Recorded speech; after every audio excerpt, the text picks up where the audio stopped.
Good morning, everybody. I hope you can hear me now and you can see me now. So welcome to the webinar, New Cultural Tourism Spaces in Historic Cities, where sustainability meets creativity.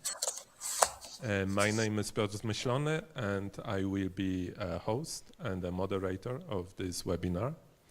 And this webinar is organized by the City of Kraków, of course, in relation to Sustainable Cultural Tourism Hub project, co-founded by the European Union within European Urban Initiatives. And it is also organized within the Association of Historical Cities Network. Sorry for these technical problems at the beginning, but this is our first webinar, so I think everything will be great from now. So now I would like to introduce Natalia Kulec-Greń and ask her for just a few words for introduction. Natalia, the screen is yours. Thank you, Piotr. Just confirm that you hear me. We hear you perfect. Great. Everything is great. Dear all, my name is Natalia Kulec-Greń and I am the Director of the Tourist Department in the Municipality of Krakow. It is my pleasure to welcome you to the first webinar in the Historical Cities series titled New Culture Tourism Spaces in Historical Cities, where sustainability meets creativity. This event is organized as a part of the European project S-City Hub, co-design the future of sustainable culture tourism. Since 2018, the City of Kraków has been implementing the Historical Cities Initiative, inviting Polish and European local governments to engage in dialogue and share experiences regarding to the challenges faced by the historical cities.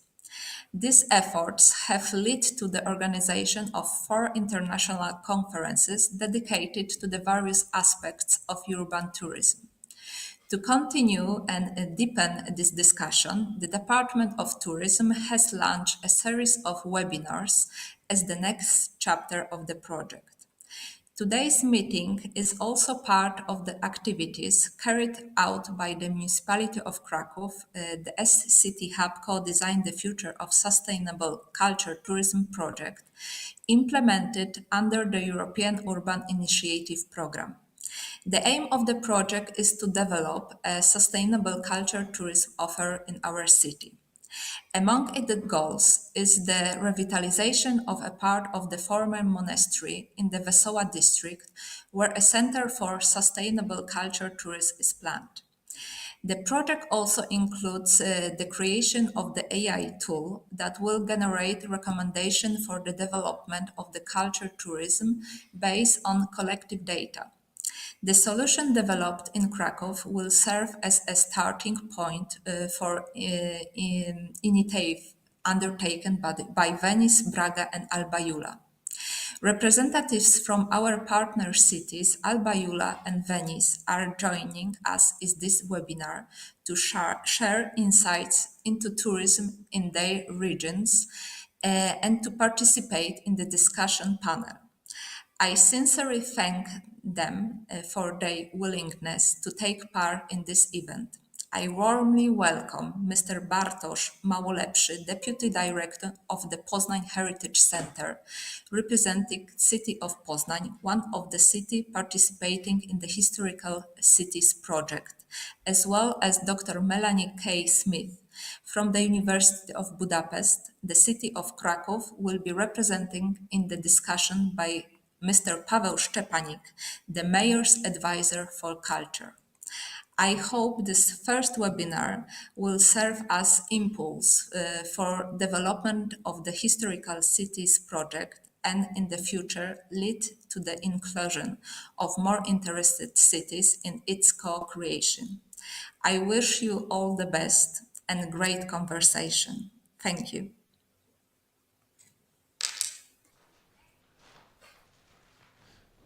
Thank you so much, Natalia, for introducing the Sustainable Cultural Tourism Hub project and welcoming everyone. I hope you will stay with us till the end of our meeting. And I think that this initiative is a good example of how Kraków and I think many other cities are rethinking the role of tourism in their development. We are moving away now from a model based purely on visitor numbers towards one based on creativity, co-creation, and inclusiveness, trying to get use of smart technologies a little bit in this process. And this is exactly the context of our today's webinar. So I think that with this webinar, we want to bring together cities that share similar challenges and perhaps also similar ambitions to make cultural tourism more inclusive, balanced, and forward-looking. And just to draw a backdrop of our meeting, I can say that today historic cities face a, I would say, delicate task, balancing preservation on the one hand with balancing transformation on the other hand. So their historic centers often struggle with overcrowding, mass tourism, commercialization, and commodification of public spaces, but at the same time, other districts are or other areas remain, I would say, underused from the tourist perspective, but they deserve to be noticed not only by tourists, but also by other city residents, because they have hidden, I would say, beauty, and they need to be valued in a proper way. So I think that there are a lot of examples, also not also in Kraków. For example, former industrial zones, old hospital complexes, or forgotten urban spaces, or just less popular residential districts. But I think that the thing is that these areas can become of cultural renewal, social inclusion, or just creative experimentation.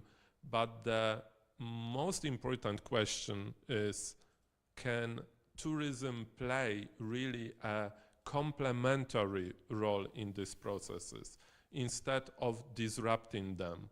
And I would like to say that I have no definite answer on that, because I personally remember that some years ago, we all talked about developing tourism of the beaten track, as you all remember. And then we learned about short-term rental invasion, about touristification of these areas, and what is the worst about gentrification of many residential districts. And a lot of cities can say or write long books about gentrification of residential districts. So that is why we need to be wiser, and we cannot commit the same, I would say, mistakes or even sins of just development planning. So these areas we want to talk about during this webinar, I think they give us the hope, but they are also the challenge for the new beginning and plan their development in a, I would say, proper way. So the good thing is that today we have new technologies, smart tools to make this balanced vision real, or at least I would say we hope that these tools we can design, with these tools we can design tourism experiences that connect visitors and residents, and also promote inclusion and make local identity stronger. But also, on the other hand, I would say, that we are much more mature to know that these processes need collaborative approach based on co-creation of city planners, placemakers, community members, artists, artisans, and city creators, and last but not least, of course, tourism entrepreneurs. So that is why we are here, to discuss how cities can co-create sustainable cultural tourism together with local communities and with cultural institutions. And then to learn from examples that already exist. So let me say some organizational aspects of this webinar. It is divided into 3 parts. So in a moment, we will listen to the presentation of our keynote, Dr. Melanie K. Smith, on historic cities, on how historic cities can merge creativity, technology, and sustainability to drive cultural tourism that enhance residents' well-being. Then, in more about 15 minutes, in the section called City Stocking, we will hear from our 4 cities, Kraków, Poznań, Alba Iulia, and Venice, sharing their experiences and challenges with planning cultural tourism. And afterwards, during the panel discussion titled Cities in Dialogue, we hopefully go deeper into what works and what doesn't work in co-creating sustainable cultural tourism. And we will shape together a simple to-do list and not to-do list for cultural development in revitalized areas. So I wish you a thoughtful webinar, and of course I have the most important question for now. Do you have any questions, and do we have still some technical issues? Let's just write in the chat box if you have some problems, okay? I do not see any noticed, so let's begin. So I would like to introduce Melanie K. Smith. She is hello, Melanie. Now I can hear you. Hello, can you hear me? Yeah. So You can see me and hear me. Melanie is a researcher and consultant focusing on cultural tourism in cities.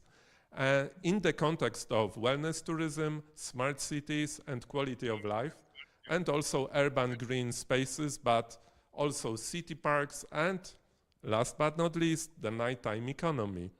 Melanie was chair of the international organization Atlas, so Association for Tourism and Leisure Education and Research, and undertook consultancy work for World Tourism Organization and European Tourism Council, as well as many regional and national projects on cultural and health tourism.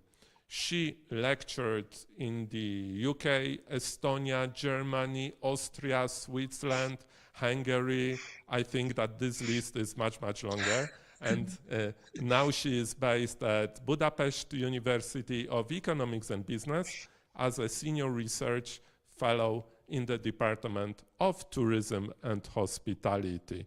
Melanie, it is our pleasure, not only mine, but our pleasure to have you here. Thank you for accepting the invitation. Thank you. And now the screen is yours. Thank you so much, Piotr. Can everybody hear me okay? Are there any problems with the sound? No? We can hear you. It's all fine now. Thank you very much. So Yes, I would like to share some of my experiences and research on a few of these topics and the connections between them. And of course, it's very complex. So I'm going to use a couple of examples from Budapest, where I'm currently living. But I'll go to my first slide just to say that my going back many years, I started my PhD in the Millennium Year in London. And at that time, we were really excited about the role of culture in urban regeneration. And we had really high hopes for the Millennium Dome and some of the big flagship projects around the world. And what would they bring to cities? And I think since that time, we've realized that some of these big mega events and flagship projects that seem to be fantastic for branding and so forth, they didn't bring all the benefits we hoped for, and they were very, very expensive. And so some cities had to question whether it was really such a good idea to host such massive events, including sports events as well. Um, since I moved to Budapest, which was in 2005, I've been working almost non-stop on projects relating to this city and trying to make comparisons also with other cities. And I think Piotr had told you that I was the chair of Atlas Association for Tourism and Leisure Education and Research. We now have an urban tourism special interest group, and we're working at the moment on some of the issues that are especially relevant to cities around the world. And livability seems to be a major theme. And most of the cities are cultural cities. So we have Berlin and Amsterdam and Barcelona and Lisbon and so forth. So there's some comparative work going on there. The specific publications I mentioned is just to give a small flavour of some of the issues I want to raise. One of them is the growing population of gastronomy as a form of special interest tourism, and definitely part of cultural tourism, I would say, and I'll explain why later. Also, one of my PhD students was working on the role of art museums in cities and the kind of work they do with disadvantaged communities. And I noticed that one of our questions is about artists and the role of artists. So I think this could be a good topic as well. Then another PhD student just finishing her PhD about smart cities, and I have to say that technology is not the only answer. Being smart means also many other things, including governance, and we need to talk about what those smart issues are, not only using AI for sure. And finally, a publication from a couple of years ago. The reason I mention this is I was really happy to see that whatever else happens in my work, culture and heritage are still really important to cities, and I think they are our major strength in all of the cities that we're talking about today and more. The only question is, how do we manage them better so that the local communities have a better quality of life and that the heritage is not overcrowded and overvisited? And I think the cities became victims of their own success. It's really a shame, because a lot of them, like Barcelona, they're fantastic cities. They're just over visited because they're so great. Or Venice, they didn't do anything wrong. It's just that they're too popular. So we have to think about, how do we manage this? So without further ado, some of the challenges facing cities, all of these. I don't think I need to say too much, but I want to make the point that we really must focus on social well-being, because the protests in cities about tourism, they're coming from the residents and they're connected to the economy, they're connected to quality of life, and city governance needs to put communities and social well-being at the centre of cities. And I think we can't really debate that anymore. There are still neoliberal economic approaches to city development. It's resulted, unfortunately, in forms of gentrification relating to housing that are the source of some of the resident protests. And I think tourism is a little bit unfairly blamed for wider economic problems.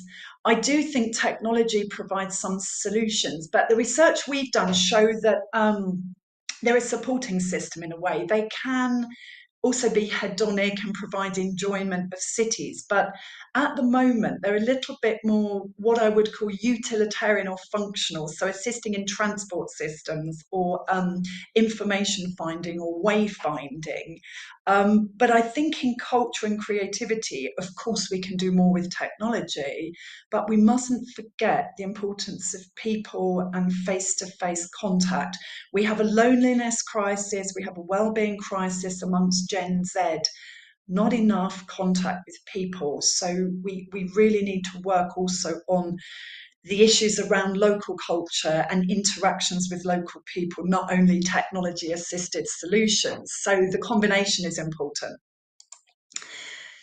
There are a couple of models we've been looking at in my Atlas special interest group where we're looking at livability. And I don't know whether these are perfect models, but I quite like the concept that livability, it's about the here and now. How are our lives today? And residents are telling us their lives today are not fantastic economically or socially, partly because of tourism. Quality of life is much more complex, but it does relate to our personal perceptions of happiness and our well-being, but also our dignity. Sadly, we've had refugee crisis, many refugees, asylum seekers, they're not treated very well in host communities.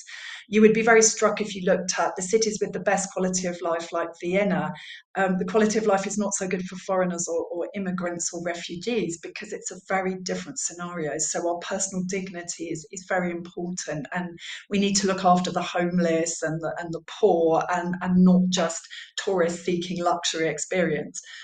And sustainability there and later, that's a slightly problematic concept because we always think that sustainability is something that's maybe a little bit out of our reach. We're trying to be sustainable, but there's a big gap between what we say we want to do and what we actually do in terms of actions. And tourists, unfortunately, are thinking more about the short term, their happiness on holiday. Um, I also think that many of us don't want to sacrifice our comfort. So finding the limit of human comfort and sacrifice and sustainability is a very, very difficult balance. What I like about the bottom model is, of course, we must think about our basic needs in this sort of Maslow like pyramid. But what was really nice about this, I thought, is when you look at livability, it's more about sort of psychological and social needs.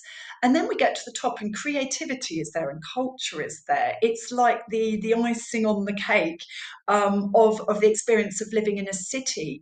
But for me, as a lover of culture and arts and heritage, I can't imagine not living in a city that doesn't provide those things. For me, it's more of a basic need.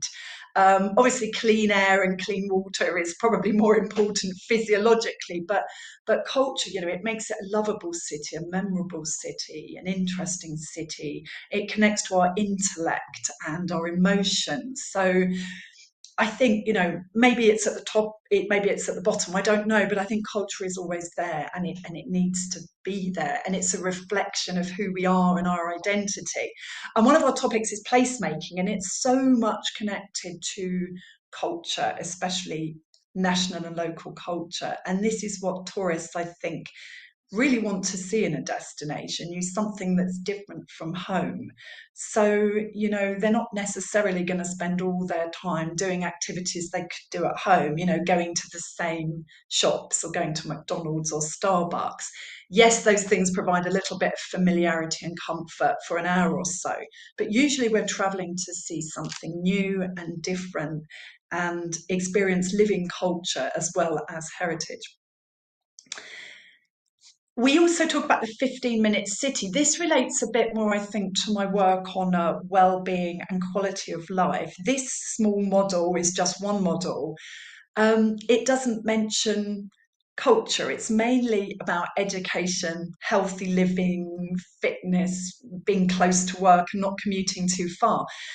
But here I would argue that we also need leisure and culture, and ideally that provision needs to be in our local area. It needs to be more or less on our doorstep.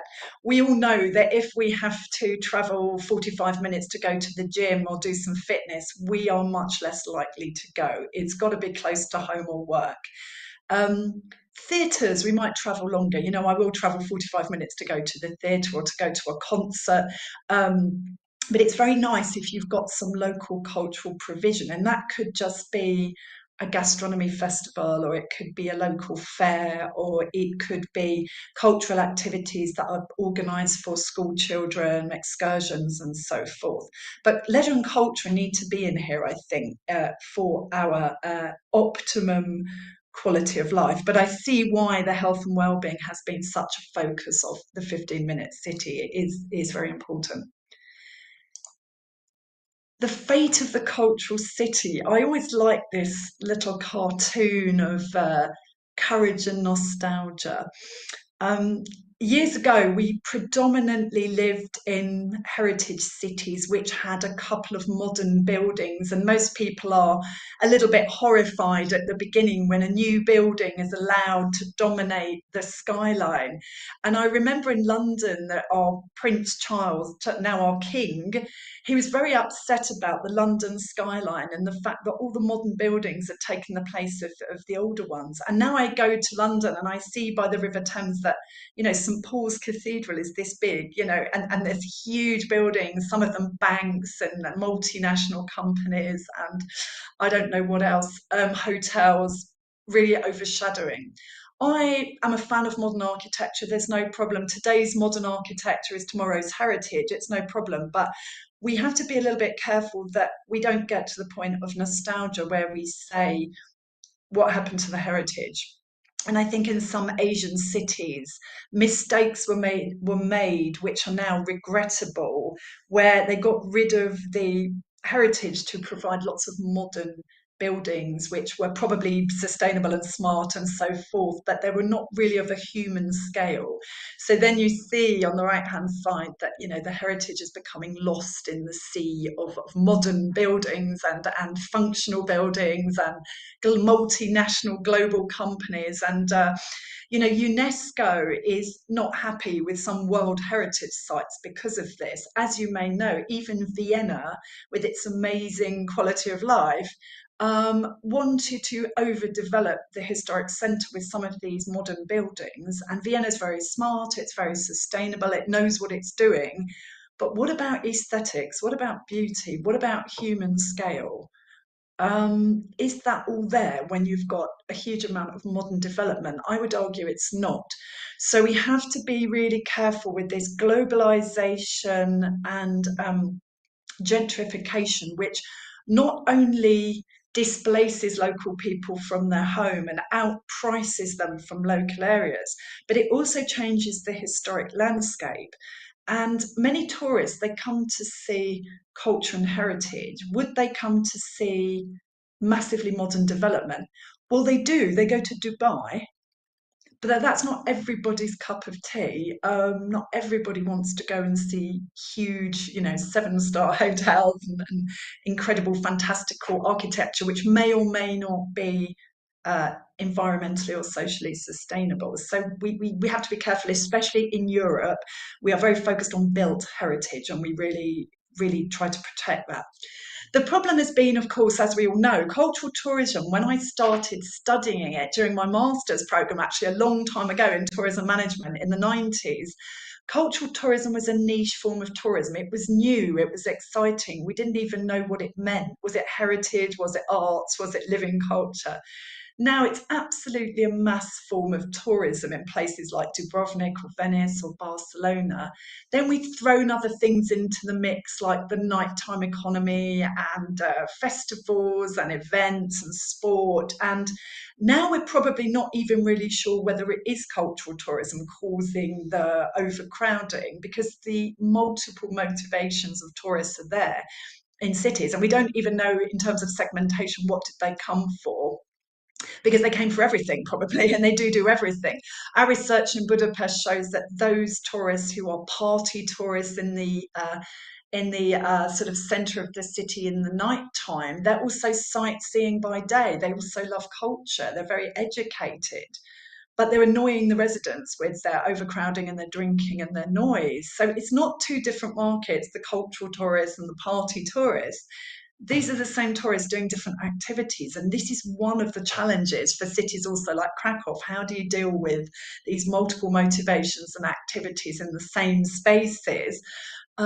Luckily, some of it's localized, like probably the drinking and the partying, but residents are still living there. I do feel, though, that sometimes local residents are protesting against issues that are not only the fault of tourism. House prices, there are other reasons why house prices are high, or the cost of goods and services, or the energy costs. This is not just a tourism issue, but it's become a little bit of a scapegoat, I think, for many people. And it's easy to blame tourism because it contributes to environmental damage as well. So 7-8% of global emissions come from the airline industry. So we start to climate shame tourists, but there are other industries that cause far more problems than tourism. So I want to protect tourism a little bit because it's not always fair what we say about tourism, but still we have to deal with the issues in the cities. Of course, I mean, it's my view that there is a neoliberal and a smart agenda that is not always about quality of life, and it's not always about social and cultural issues. The smart agenda is sometimes about surveillance. And I think, security and private information is being lost. And I think we're a little bit nervous about big data sets being used or used against us. Maybe we're paranoid, I don't know, maybe a conspiracy theory. But I think smartness, it's not always with citizens' best interests at heart. So we have to really separate what smart initiatives are really improving our quality of life and which smart initiatives are not improving our quality of life. And we know that Gen Z has the most mental health problems and they're the most connected.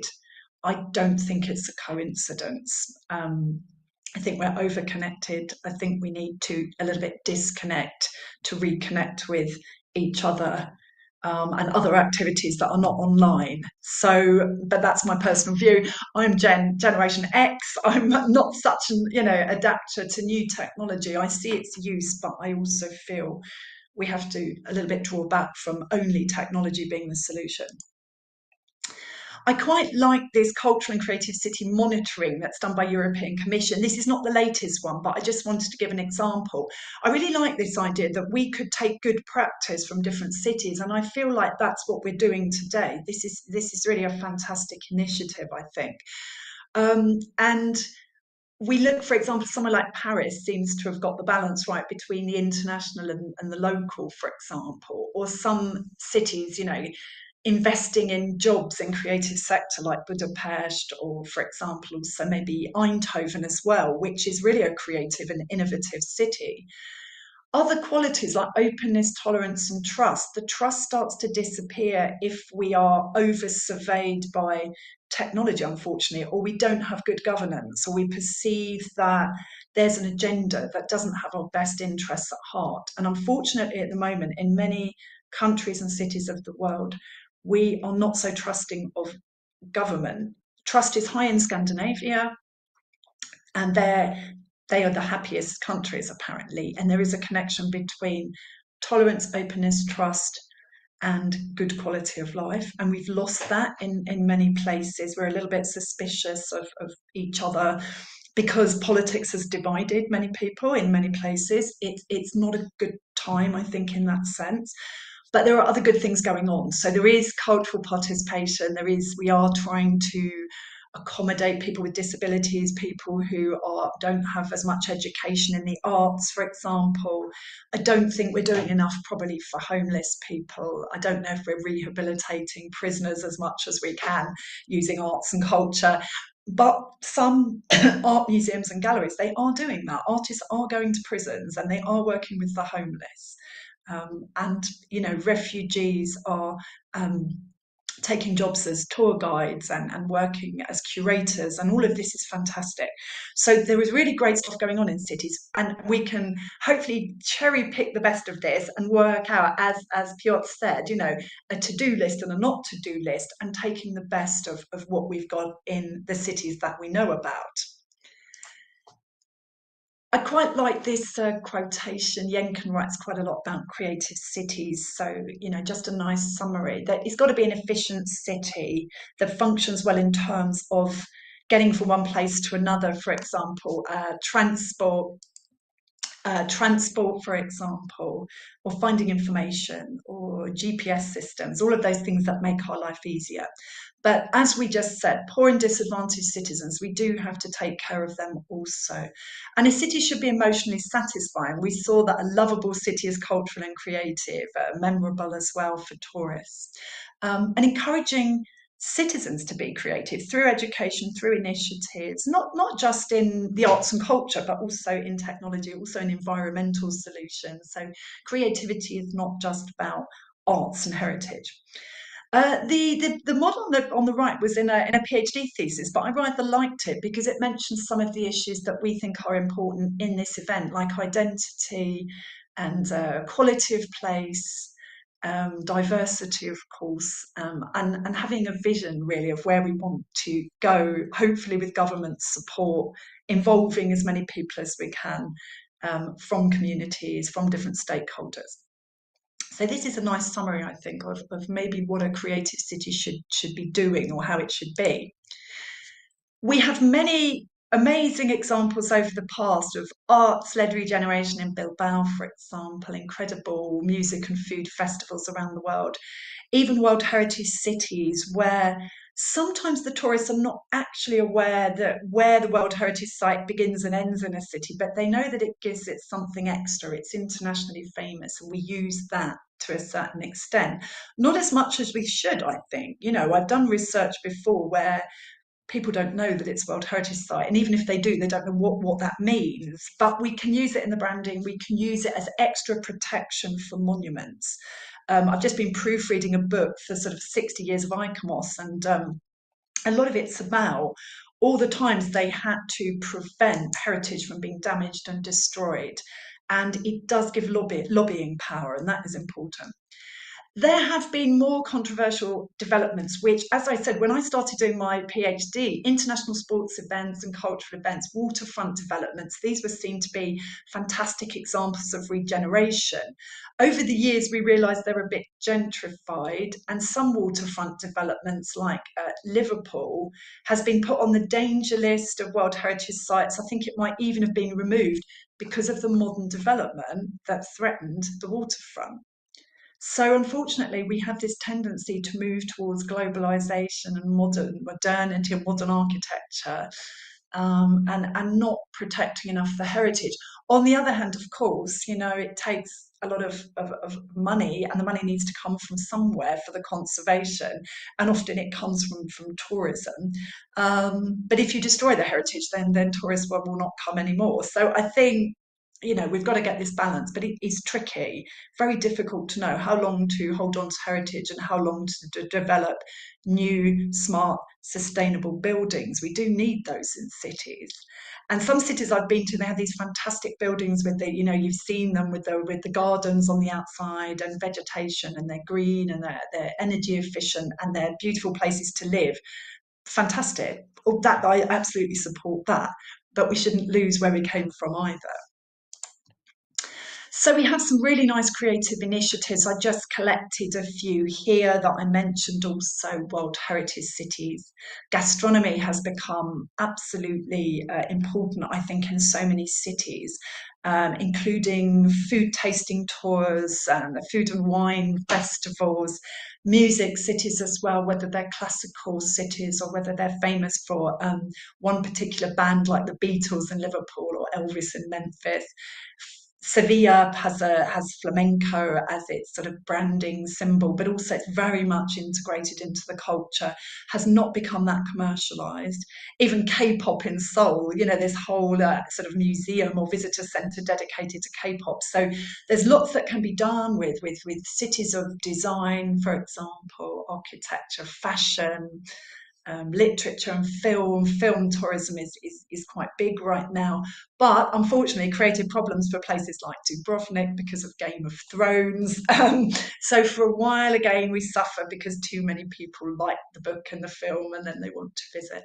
And then we have events, of course, which are popular for, Oktoberfest, very much part of the heritage. Rio Carnival also in Brazil. And then we have alternative culture, like the ruin pubs in Budapest, which were located in old abandoned buildings, or the graffiti art in Berlin. So there's alternative forms of culture also. All of these initiatives really exciting. Places like Rotterdam, mainly modern architecture, but what a great city, great quality of life. People are going to see this modern architecture. And that is now becoming also the heritage. We always have the debate, where does heritage begin and end? Is it 20 years ago? But, we will preserve those modern buildings for future generations because they were also innovative and of their time, and definitely creative. So creativity is an approach. We know from cities we need charismatic and dynamic leadership. Without that, it's very difficult to go forward with a vision. It has to be long term because of sustainability, not just thinking in political terms. What's my legacy now as a political leader? And in 4 years' time, nothing matters. No, we have to think about long term, and stakeholders working together, joined up thinking. Residents at the centre, cultural diversity, and so forth. So I think all of this is clear. Smart solutions coming in somewhere. I also like these lessons learned in 12 UNESCO creative cities. I like the idea that we use creativity not only in arts and culture, but in environment, in transport solutions. I remember in Budapest, they talked about creative education, and the most creative education was not in the arts, it was in mathematics, because they were using really interesting techniques to teach mathematics, like chess, for example. So it doesn't have to be where you expect it. Obviously, using some bottom-up community-based culture is fantastic. Museums that allow local people to bring in their own objects, for example, they become curators for a while. Or festivals based around local initiatives, local products like gastronomy, food and wine. Most of the other things, I think, thinking outside the box, we're trying to do that all the time. I think now we're a little bit overwhelmed by the speed at which everything is moving. And I think sometimes it's very difficult to keep track of what's happening with technology and how far it's really supporting us and how far it's stretching us a little bit beyond our limit, and how far can we go with it. This is a difficult time, I think, to know how far to use it. Even in museums and galleries, how far people really want to go to a purely interactive, mobile phone-based or virtual reality exhibition. I certainly wouldn't like to only do that. And we assume the younger generation want that, but actually they spend so much time online, maybe they want to do something else, like role play or dressing up in costumes or tasting some food. I really don't know. I think we need to think about it. What we do know is that most of the time that cities can be green, smart, creative, educational, learning cities. Most of the cities that are getting the prizes for the smartest, most sustainable, best quality of life, the same cities. Vienna, Copenhagen, Helsinki, also creative, or protecting their heritage quite well, although Vienna had its problems. So it seems to be that if we can get all of these things right within one city, we're going in a good direction. But it still doesn't mean it will be the best place to live for every single social group. So we have to keep an eye on how different social groups and segments are managing in those places. Just a word about Budapest, and then I will hand back to our chair. Budapest, many of you may know, has quite a lot of traditional cultural heritage and architecture, at least 100 years old or more. Some of it going back to Roman times, including the spas. Over time, there has been more of a move towards events and festivals, especially music and gastronomy. tourists tend to come more for the architecture and the heritage and museums than for the performing arts. It's partly because Hungarian is such a difficult language. People can't go to the theatre in Hungarian, only if it's Andrew Lloyd Webber or opera that's in a different language, or ballet, which doesn't need language. So performing arts, a little bit less, but definitely heritage, architecture, museums, and also the spas. The problem is the spas are no longer just heritage sites. They're being used by young people as a party space or as a kind of lido where you have a beer, have some music, take photos. It should be technically balneological, using the water for healing purposes. So yeah, it's not quite what it was made for.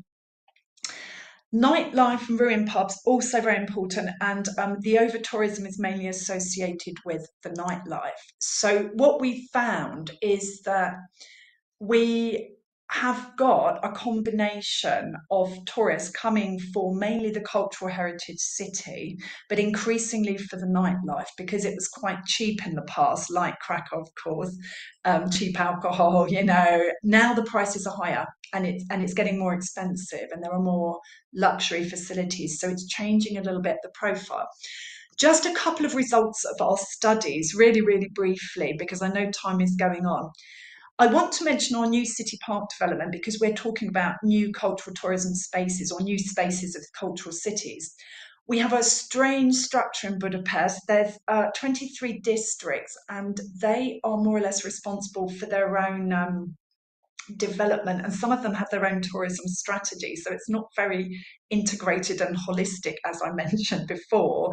That's a peculiarity of Budapest. There are conflicts between the national government, which is of a different political party from the mayor's office. So Budapest is a little bit, let's say, limited in its funding right now because of conflicts. So it's not easy to, governance is tricky. Tourists, before, cultural tourism still important, but party tourism not far behind. The government and the tourism office is trying to attract more luxury tourists. They had a big influencer campaign recently and tried to promote, you know, luxury hotels, Michelin star restaurants. The problem is that a lot of the tourists coming to Budapest are budget tourists coming on EasyJet, Ryanair, Wizz Air. They're not luxury tourists, and people don't really have that money to spend on those facilities. So the occupancy rates are not great with the luxury hotels. It's more of a mid-range destination, or less hostels, for example, for young people. What's nice is what's coming out of our recent studies is that gastronomy and Hungarian traditional food is preferred to anything else. That's good news, because I feel that gastronomy should be connected closely to culture and heritage and to local farmers and producers, and we see this starting to happen. So we have had problems of over tourism, now still overcrowded, but the prices have gone up. We've had a quality of life smart city research recently. Like other cities, the cost of housing is the biggest problem. People are not that happy about healthcare, education, and salary levels. But these, as you see, are mainly national economic issues. They are not related specifically to the city. Mixed in attitudes to environment, not everybody is conscious of sustainability. Transport ranked highly, very positive attitudes to culture, leisure and tourism. And most citizens in our study want the city to become a smart city. And we tried to make this representative of the population based on the 2022 census. So we're confident the results are fairly representative of people's views. So this is positive for culture and tourism. I want to mention a couple of initiatives, and then I will finish. So one is the city park. If any of you have been to Budapest, you might have seen these two fantastic architectural buildings, one built by a Japanese architect, the other by a Hungarian one. And this was a re-landscaping of a park that already existed. At the beginning, there was a lot of protest from local people who thought that the green space would be destroyed somehow by this development, even though they did consultations with the people, they had interviews and focus groups. But post-development, everybody loved the playgrounds for children, the dog park, sport facilities so much. They're overcrowded, and they had to build even a new dog park because it was not even enough. absolutely packed. The cultural attractions, House of Millennium was renovated, has a restaurant and also changing exhibition. House of Music, about history of music and a permanent and changing exhibition.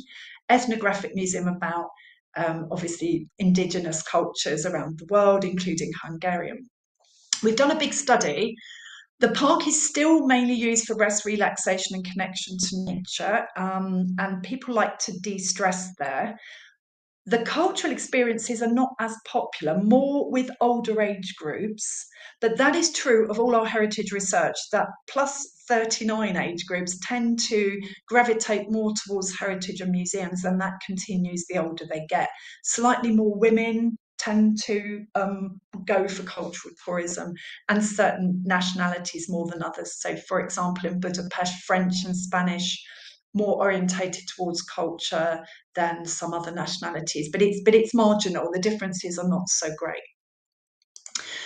The second part is about the new gastronomic tourism spaces. So we have a couple of publications now about food, because we noticed it kept coming out of our cultural tourism study. That atmosphere is really important, which we think is connected partly to the nightlife, but partly to the architecture. We're not really sure. That's worth researching. And then gastronomy. And all groups say that food and drink is important. The good news is that the Hungarian food is coming out as important. So the Spice of Europe campaign that started in 2018 positioned Budapest as a culturally rich city of gastronomy. And it's become more important than heritage sites, according to our questionnaires, and tourists want to try traditional food. Some restaurants, but they are quite expensive, are now doing farm-to-table philosophy, circular economy, local producers. So we're moving towards a sustainable gastronomy model. We just had a new Time Out market opened with the best of Hungarian and international cuisine, most of it connected to local producers where possible. Chance to try Michelin star food at more affordable prices. And then there's a new gastronomic venue. I haven't even been yet, Paprika House, which is really kind of I would call them, what would you call them, cultural dining experiences. So you have a meal and then you have some singing, dancing, so Hungarian folk dancing and so forth. So these are new spaces of gastronomy, and they seem to be incredibly popular with tourists. They are quite expensive for locals, which is possibly problematic. But we also have street food, and we also have kind of bistros where local people still go. So, in conclusion, challenges and opportunities. I think when we look at Central and Eastern European cities, we do have some other challenges compared to Vienna, Copenhagen, Helsinki. Often political polarization, maybe a lack of trust in good governance, or lack of trust in each other. So working together with stakeholders is difficult. A city like Budapest has 23 districts and they don't always work together. This adds another problematic dimension, that one side of the road, the bars close at 11, the other side of the road, they're closing at 12. There's no harmonization of this. One road is renovated, the other is not, and it's a continuous road. It's a little bit challenging, especially when it comes to developments like the city park, where you have to work across different districts. So this is unique in Budapest, but other cities as well have governance issues. I think our environmental education could be better. Some of our respondents said they didn't really know about sustainability or care very much, and unfortunately younger respondents are not necessarily more sustainable as we thought they would be. The good news is culture and heritage are strength, and I think these cities also in Central and Eastern Europe are really creative. They're doing what they can. They are trying to find solutions to environment and using smart tools. Luckily for Budapest, over-tourism is mainly concentrated to nightlife districts, but it's still problematic because this is a former Jewish ghetto area, so it does compromise the heritage somewhat. I think tourism can impact on house costs and so forth, but we shouldn't blame it for all the problems of a city. There are other reasons, and we need to look behind it. Livability, I think, depends on quality of life in neighbourhoods. in our study, we looked at different districts, and most of the time, the local people were quite happy with the leisure and cultural provision in their district. They were only unhappy with tourism in the central districts where there is over tourism and nightlife. So it's only a couple of districts where tourism was really problematic. Otherwise, people are quite happy with their quality of life in the 15-minute neighbourhood, but more so if they live in a green space, I have to say. So the greener, outer-lying suburban areas, usually happier. Smart solutions, not just limited to technology. Resident quality of life has to be at the centre, I think. And our study of smart cities showed that residents are willing to willing to support smart city development, even the older ones, age 70 plus. But not everybody's confident at using smart technology. And I think we need a lot more education and information to raise digital awareness among all social groups if we want to use it more. And I think we need to talk more about exactly what do we need in terms of smart solutions. I haven't yet gone into great detail of how we use them in cultural attractions, but there's a lot of work on that. So that's worth discussing, I think. Thank you so much for your attention and for the invitation. It's really a pleasure to be here and to discuss these issues with you all. Thank you. Thank you, Melanie. Can you hear me good? Yes. Oh, okay. Thank you, Melanie. It was a great just an introduction to what we are talking, what we will be talking about in the next 2 hours. And now I would like to open the short Q&A session with you, if you are okay with it. So to everybody, please write your questions. If you have questions, it's now time to use the chat box and to write the questions, and I will read them, okay? So we've got already the first question, Melanie, so I will read it. What strategies, this is from Adrianna Chwastek, what strategies and initiatives inspire tourists to explore new cultural tourism spaces in historical cities? That's a really good question, whether it's a direct strategy, because in the past I would have said marketing, but now we know that the role of social media and influencers is so important. So I can see why, for example, Budapest had if we can call it a strategy, of having a group of younger influencers coming along and going to the main attractions and restaurants and even the new city park. But I think you need obviously sort of B2B type strategies where, for example, in the city park, they try to attract cruise ship passengers to come to the city park and come to the House of Music or the Ethnographic Museum. And they have a choice of excursions, and that would be one of them. In some cases, we need to a little bit discourage, I think, the party tourism in the central districts, but that has really been fueled by social media, which is a little bit harder to control. But certainly I think the marketing campaigns over several years have been quite useful, where there was a deliberate strategy to position gastronomy as a major part of the cultural tourism product. And actually it seems to have been successful, and people now cite gastronomy as one of the main reasons for coming to Budapest. So I think the marketing does work, the official and the unofficial, but it's probably mainly that, I would say, in terms of getting people to come to new spaces. Word of mouth, of course, as well. Okay, and I think that it is important what you said before, that the price of a glass of beer has risen, and it is now much easier to attract just the new cultural tourists and not this entertainment tourists in Eastern and in Eastern European cities, for sure. We've got another question from Karolina Godyń. Is the dispersion of tourist flows, for example, through the promotion of lesser known districts or destinations, an effective solution? If yes, how?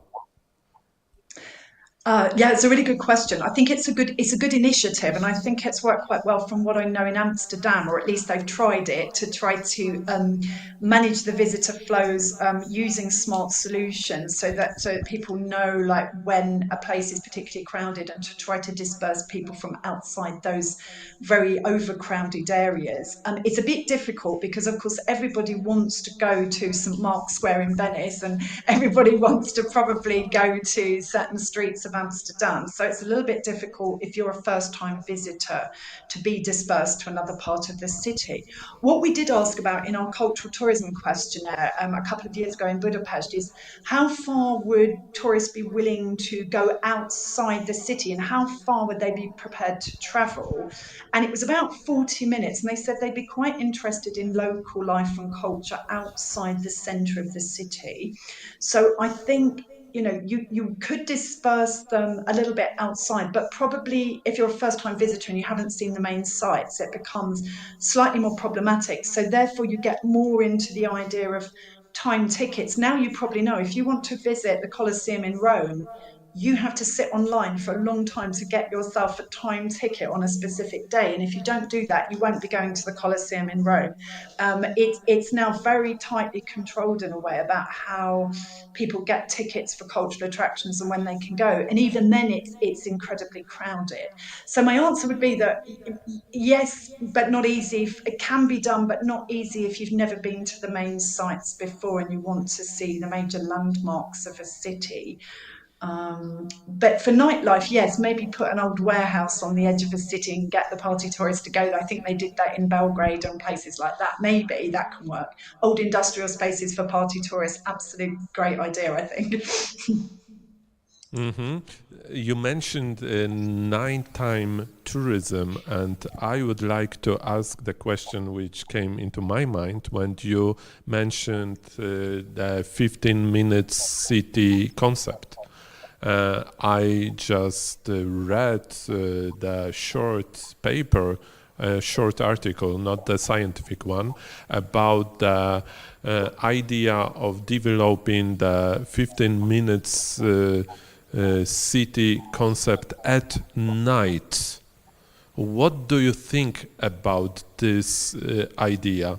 Because for me, it is tempting and catchy, but on the other hand, it can attract the, I would say, unwanted actors. We know that real estate companies use this 15 minutes city concept in their promotional slogans. Just buy the new flat in a good area where there are a lot of bars and cultural places. So I would like to know your opinion about this, promoting this 15 minutes concept, but at night. It's a bit risky, only because it depends what we mean by that. If you mean let's put more pubs and bars into a local neighbourhood, it could be great, but it could also really disturb the peace. And especially if also tourists start to think, oh, I'd like to go to a nice local pub, like they do in Britain, for example, a lovely pub in the countryside. But your countryside's okay because you're not really disturbing residents. Cities is very difficult because if you've got a noisy pub and it's within a residential area, you will start to have complaints about the night noise and also antisocial behaviour. We have a bar down the road. Last time I was there, the police were there. So I wouldn't say this was sort of the best model for sort of neighbourhood quality of life. There are cities, of course, where you've got a huge number of possibilities in terms of bars and places to have a drink. But if you've chosen to live in a suburb and to have the other benefits of a 15-minute neighbourhood, I don't know necessarily whether you would want those facilities on your doorstep. That would be something to be really discussed with the municipality and the residents, I would say, I think. Yeah, you're right, Risky. and I would say that there are just two opposite elements in this concept, because the residents they need their local bars and local places to socialize. But on the other hand, we know how tourism can just spoil everything which is called local or just the real experience. So this is a huge challenge to It do is. this. There is another. There are a lot of questions for you from Michał Oh, Janasz. How can we better communicate the benefits of tourism and minimize the negative narrative, often unjustified? This is what I think you mentioned about scapegoating, that tourism yeah. is usually scapegoat of everything which is negative when we talk about just the urban development. Can you just address this question? It's such a good question, and I have not seen that much positive media around tourism for a very long time. And it started, I think, with the environmental discourse, after COVID of you know, climate shaming and this kind of thing, which I think was also a little bit unfair and unjustified, especially as people hadn't travelled for a while during COVID and they were quite keen to get out there again. And then now it seems to be a bit of a ripple effect, or I don't quite know that, not even more negative than that, really. That one city protests and then the residents think they want to protest in all the cities. And I feel like it's a good question. Who should address this issue? I mean, in a way, municipalities should really be honest about the fact that these issues are not tourism related. But the problem is, it's difficult to say this, some of the political bodies, let's say, are partly involved in this because, let's say, for example, they've given visas or incentives to sort of rich foreigners to come and buy flats in destinations. And this has happened in my home city of London. This has raised the property prices far more than tourism. But are they really going to admit that, or are they quite happy to let tourism take the blame? So, of course, it would be nice if we had sort of local forums and newspapers and community I don't know, dissemination about actually why tourism can also be positive. But I've seen very little of that. I'd really like it if somebody would say that they've seen that in their destination, because I don't think I've seen much positive media around tourism recently. That's a really good question. I can't really answer it, sorry, but it is a good Yeah. point. Yeah, of course, we cannot just give just a one sentence answer for these problems because they are complex. Now we are living in a age of tourism which is complex and cannot be managed by tourism departments only. So it is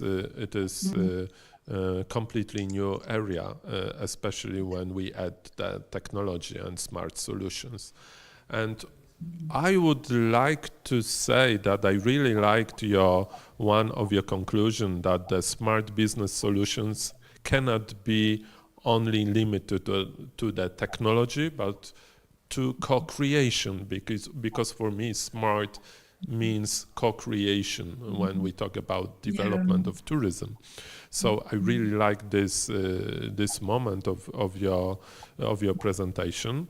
But my question, I have another question, and this is a different one because it refers to City Park.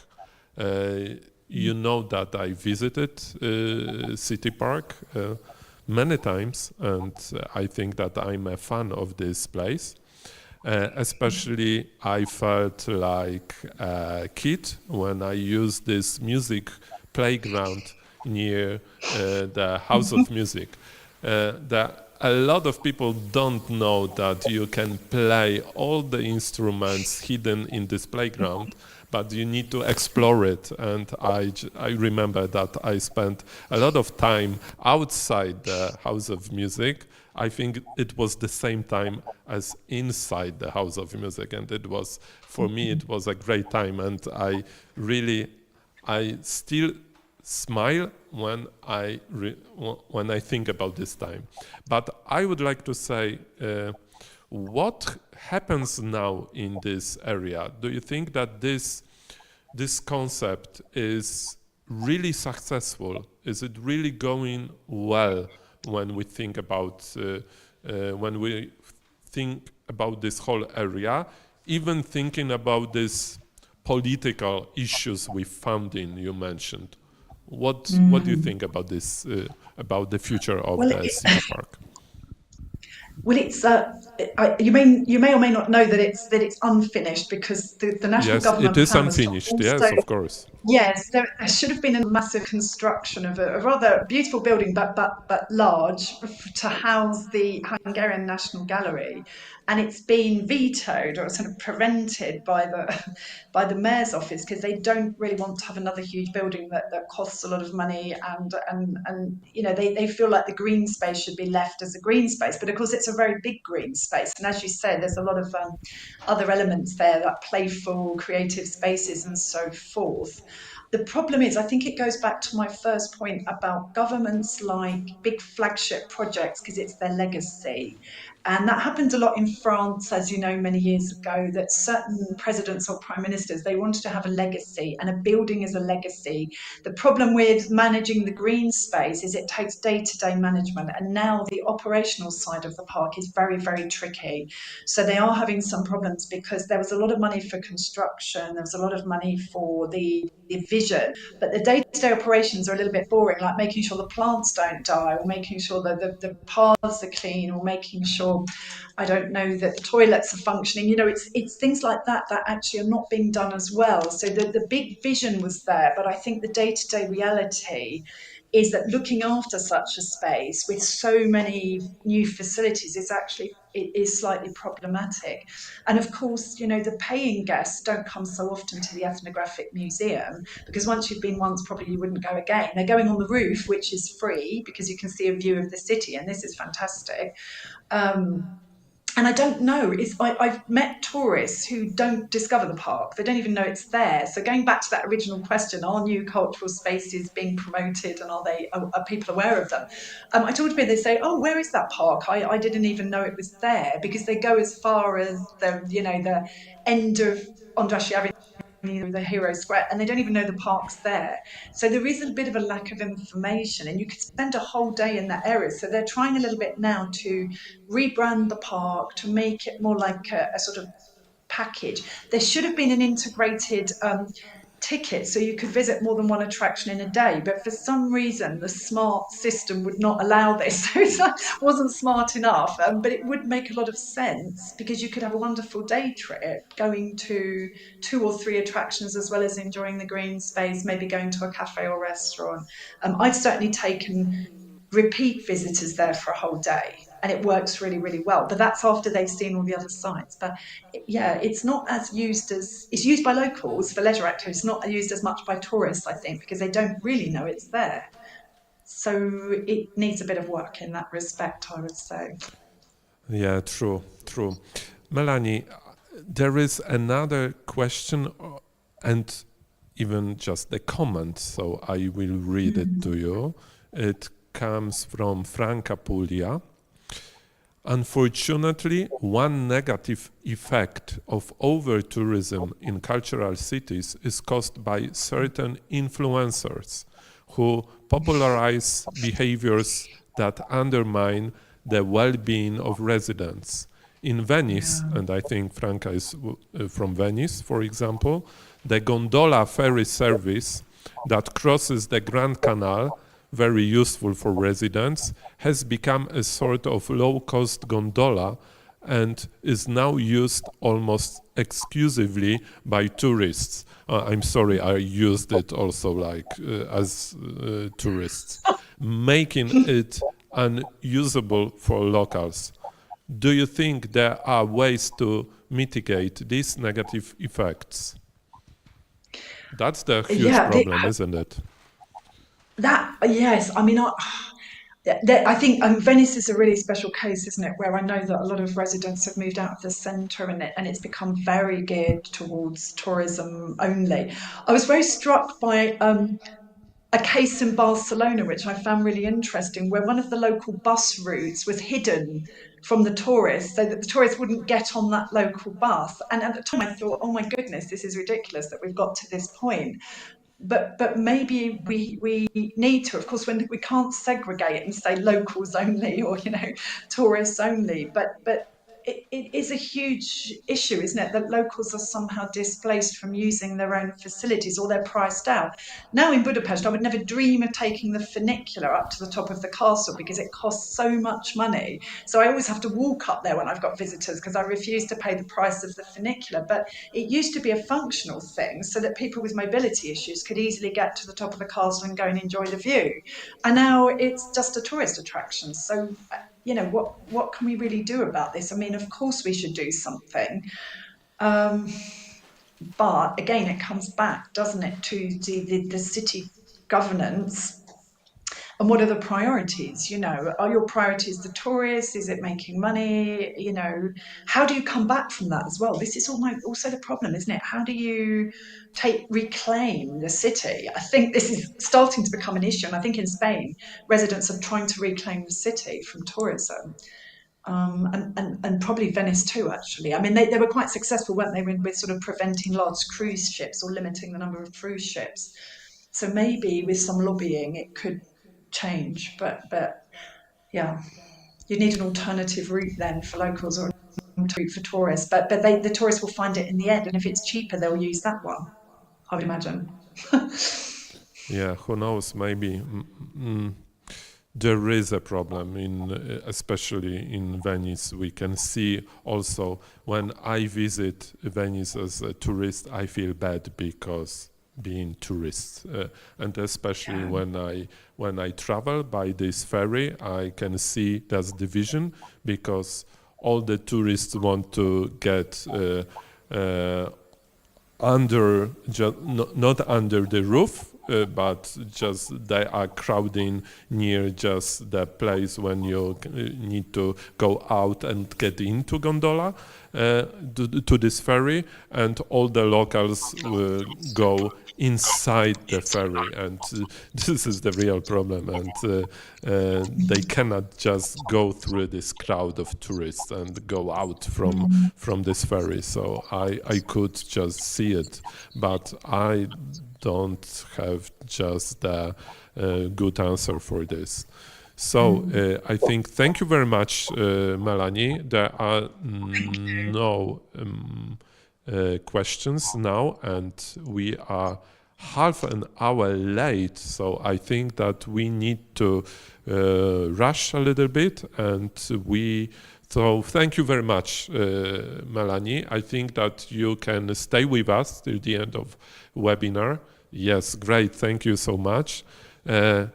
And now I think we are about to start the new part, another part of our meeting, of our webinar. We planned to make a short break, but I think now, and I'm talking also to the staff here in this room, I think that we need to change our plans and now start the new session.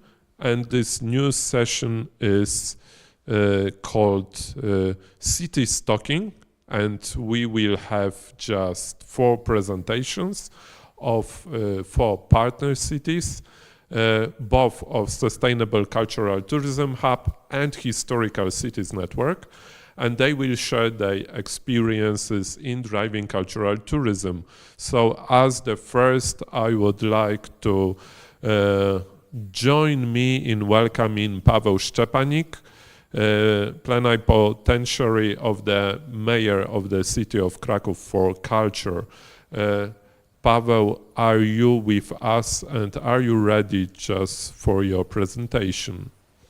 Yes, I am. Thank you very much. Good morning. Yeah, thank you. So the screen is yours. Paweł, everybody has about 15 minutes or maximum 20 if you want to add something. Okay, thank you so much.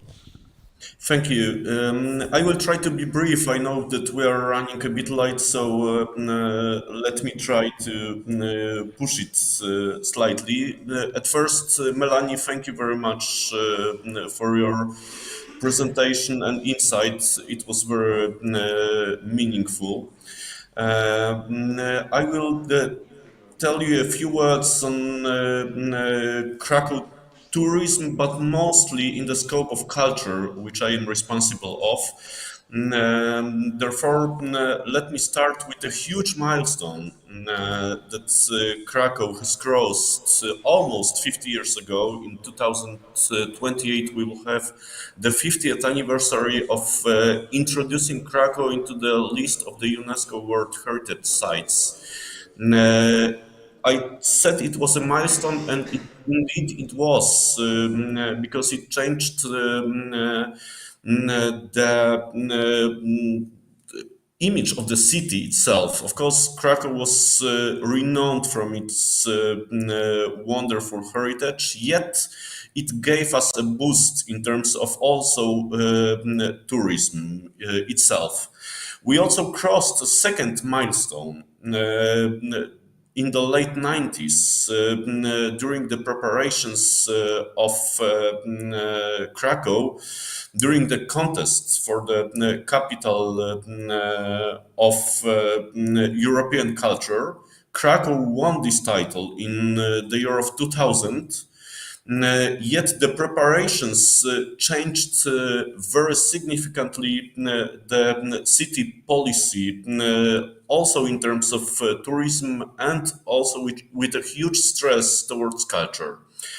This milestone actually shaped the city cultural policy for the following over 20 years. We have launched some significant festivals. We also developed a municipal institution that is dedicated mostly to the realization, programming, and promoting our most renowned festivals, mostly music ones.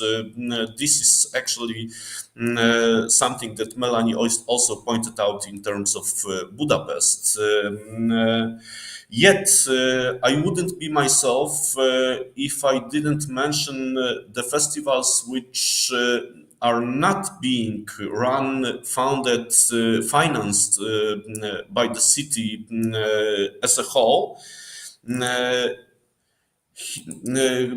I ask about for the next slide, please? Because I cannot operate it, the presentation. Oh, thank you very much. Here you have two examples of Krakow heritage. The first one is, of course, Lady with an Ermine, which is one of the most renowned pictures we do have, not in a municipal museum, but in a national museum in Krakow.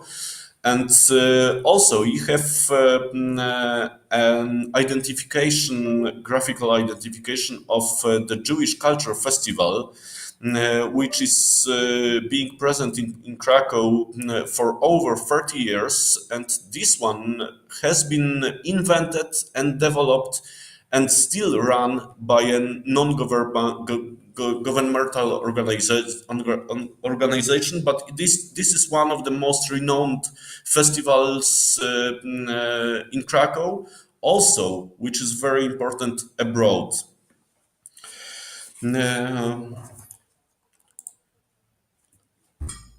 So Krakow has the ambition of becoming European center of culture. It was obviously founded around the year of 2000 when we were awarded with the cultural capital of Europe. This title, as I told you, was a very significant milestone for the development of the city. But we are also a Polish capital of festivals. These are a few examples of those which are most cherished, most important in Krakow. Mysteria Paschalia Festival, Sacrum Profanum festivals, those are music festivals. The first one dedicated to the early music, the second one dedicated to modern classical music. Both of these are being operated by Krakow Festival Office, a municipal institution. We are also proud of the Opera Festival, which is dedicated to, as you can see, and this I hope is pretty obvious, to the opera, but not those which are the titles presented in the opera houses throughout Europe and Americas, but rather those titles which are not very well recognized. Kapella Krakowiensis, one of our municipal orchestras, is developing this festival and trying to be as most surprising and as most attractive as they can. Unsound Festival is another example of the festival which is being operated by a non-governmental organization, and we are very proud of this one. It is dedicated to mostly modern classical music, experimental music, and the structure of the audience of this festival is pretty much unique because around 50% of the audience comes from abroad, especially to take part in Unsound and also to spend around a week in Krakow. We support this festival almost from the very beginning, and we have included Unsound as one of the most remarkable musical experiences, which also gives the opportunity to the organizers to have a guarantee that we as the city do not abandon them and will support them as far as it is present in the scope of our festival life. Most of the festivals that are selected here are supported by the city or organized by the city. International Chamber Music Festival Music in Old Krakow is also run by an independent foundation, but it is one of the oldest music festivals in Poland. And we try to support and take care of this festival, which is over 50 years old. Off Camera, an independent film festival, also supported by the city and operated by an independent foundation. Film Music Festival, operated by Krakow Festival Office, one of the most renowned film music festivals in the world. I do not hesitate to say that. Summer Jazz Festival in Krakow, it is overwhelming, I would say penetrating the whole city, lasting for the 2 months during the summertime, and you can hear jazz music almost everywhere. Also run by an NGO and supported strongly by the city. And the last one, dedicated to theater, Divine Comedy.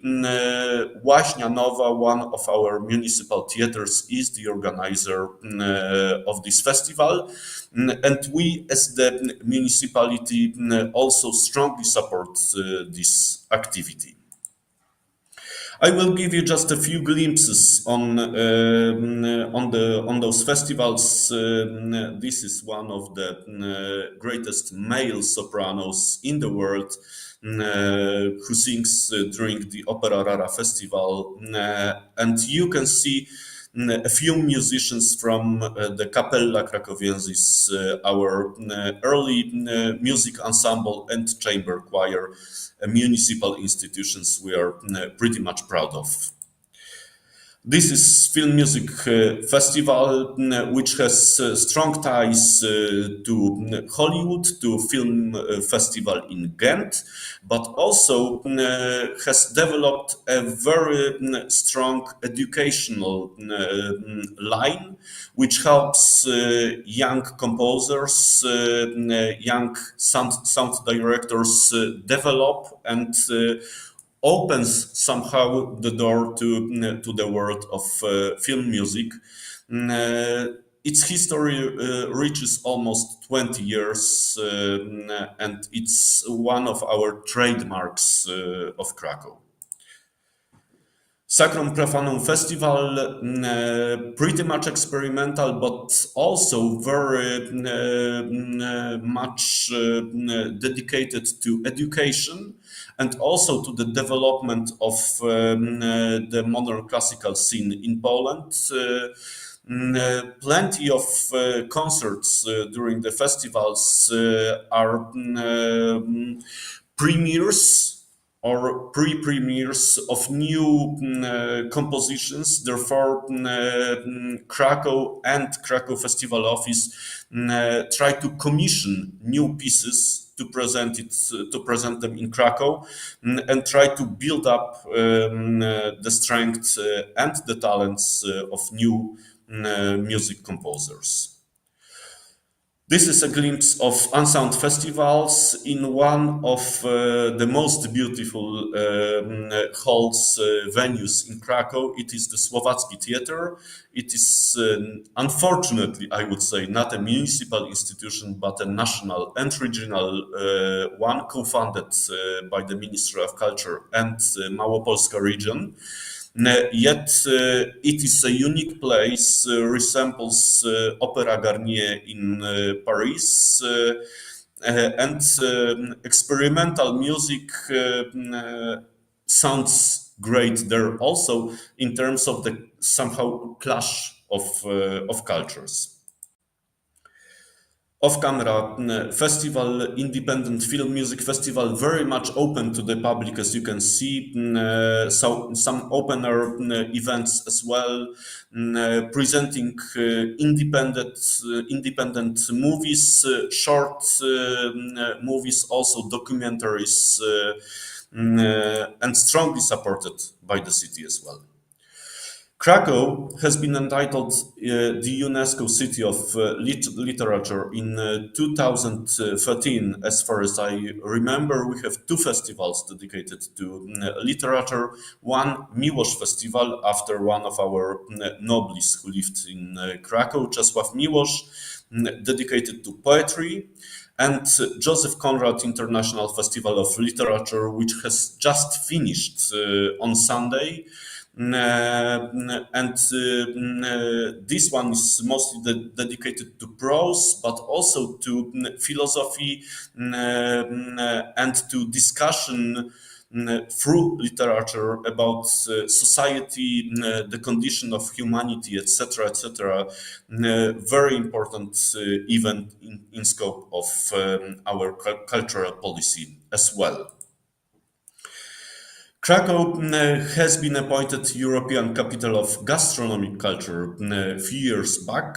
There are some restaurants and venues pointed out in the Michelin Guide, but also as a part of the Habsburg Empire, we have a strong tradition of cafes and small locals with snacks and coffee. We took it partly from Vienna, but also I believe that Budapest shares this attraction as well. We have 13 local products on the UNESCO lists, and those are totally exclusive for Krakow. One of them you have presented at the photo. This is obwarzanek.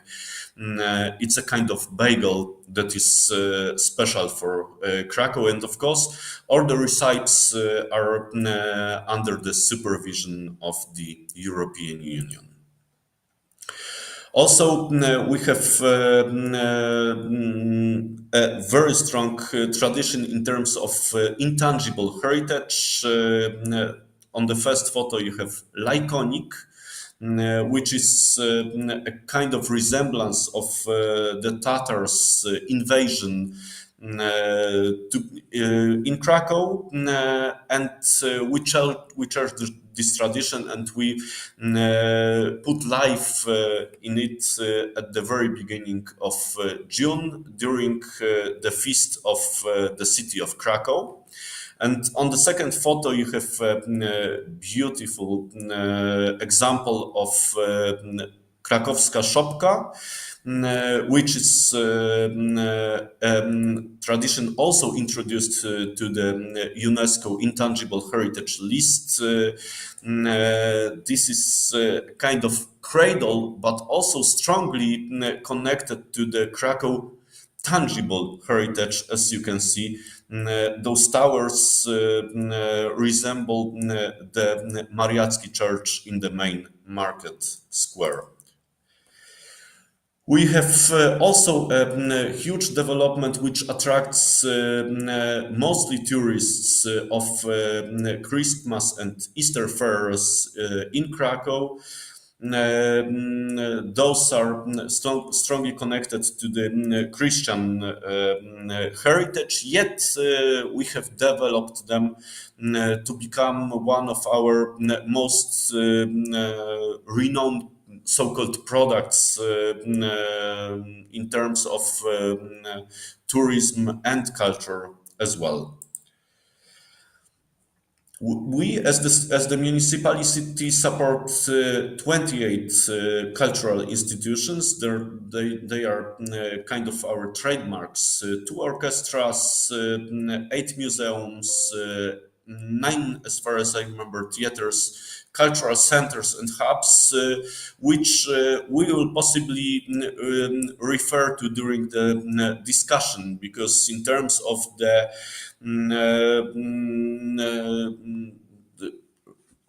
reaching out to the local communities, these are the most important institutions in our landscape. Also, Krakow Library with 58 branches around the whole city. I wouldn't also be myself if I didn't mention those institutions which are very much important in terms of culture, but also in terms of tourism in Krakow, which are mostly funded and financed by the Ministry of Culture, which is the National Museum of Krakow. You've seen the picture of the lady with an ermine by Leonardo da Vinci, but also the Wawel Castle, which strives to be the most democratic cultural institution, which is kind of paradoxical in terms of the King's Court seats. Yet the tourism intensification at the Wawel Hill is immense. Therefore, there is one of the reasons tourists come to Krakow, honestly, but we as the city try to cooperate as close with all the non-municipal institutions as we can. Because we fully understand that only in cooperation we can develop something which is well thought and unique. These are some sample projects that are mostly open to the public, to the audience, and run by the city. This is the project which is called Krakow Nights, a series of so-called nights, museum night, jazz night, Cracovia Sacra Night, which opens the churches, and we try to organize concerts there to give people a glimpse into tradition, poetry night, dance night, etc., etc., etc. Wianki Festival, operated by the Krakow Festival Office, one of the greatest events, strongly connected to the pagan tradition of the shortest night in the year, which of course takes place in June. And this is very much open to the public and as much inclusive as we can. Also, the Great Dragon Parade, which is operated by one of our municipal theaters, Groteska Theater. It is indeed a huge Dragons Parade that attracts audiences in all ages, and it's also as open as possible. And our another pride, Ulica Street Theatre Festival, run by the KTO Theatre in Krakow, a festival which is also open air and has over 40 years tradition, and it is one of our trademarks in terms of Krakow culture. Here I will give you a glimpse into the data of the tourist traffic in Krakow. As you can see, around 15% of tourists come to Krakow from abroad. Most of them are domestic tourists visiting Krakow half to half for a few days or simply one day visit. As you can see, Krakow is a great place to come for a city break. For 2 up to 3 nights or one night. Yet all the tourists cherish city's atmosphere, which is indeed unique, and the tourist attraction and hospitality, as you can see. And also, I'm very happy that Melanie pointed out over tourism or tourism itself as a scapegoat. As you can see, 8% of the local GDP is generated by this very branch. So it gives us a huge impact on our economy. Also, we have struggled with over tourism and with this branch of tourism, which was mostly centered on entertainment. But it has changed significantly after the pandemic, and it dropped very, very, very much. Therefore, now we are somehow renewing our touristic and cultural policies as well. Also, if in terms of the turn of the policies towards the inhabitants of Krakow, which for the past 20 years was pretty much the opposite. These are the most renowned areas visited by the tourists coming to Krakow. Obviously, the Jewish quarter, Kazimierz, but also the Old Town. There are two more areas that are pretty attractive. The first one is Nowa Huta, which is the district built as a whole in the late 50s of the 20th century. It was a district dedicated only to the workers of one of the biggest steel mills during the communist era, but now it's one of the most important cultural centers and community centers in Krakow as well. The second one is the old, I would say, factory and factory district in Krakow, which is Zabłocie. But we are trying to develop it with cultural institutions. The Museum of Krakow has its most renowned branches there. It is the factory of oh my God.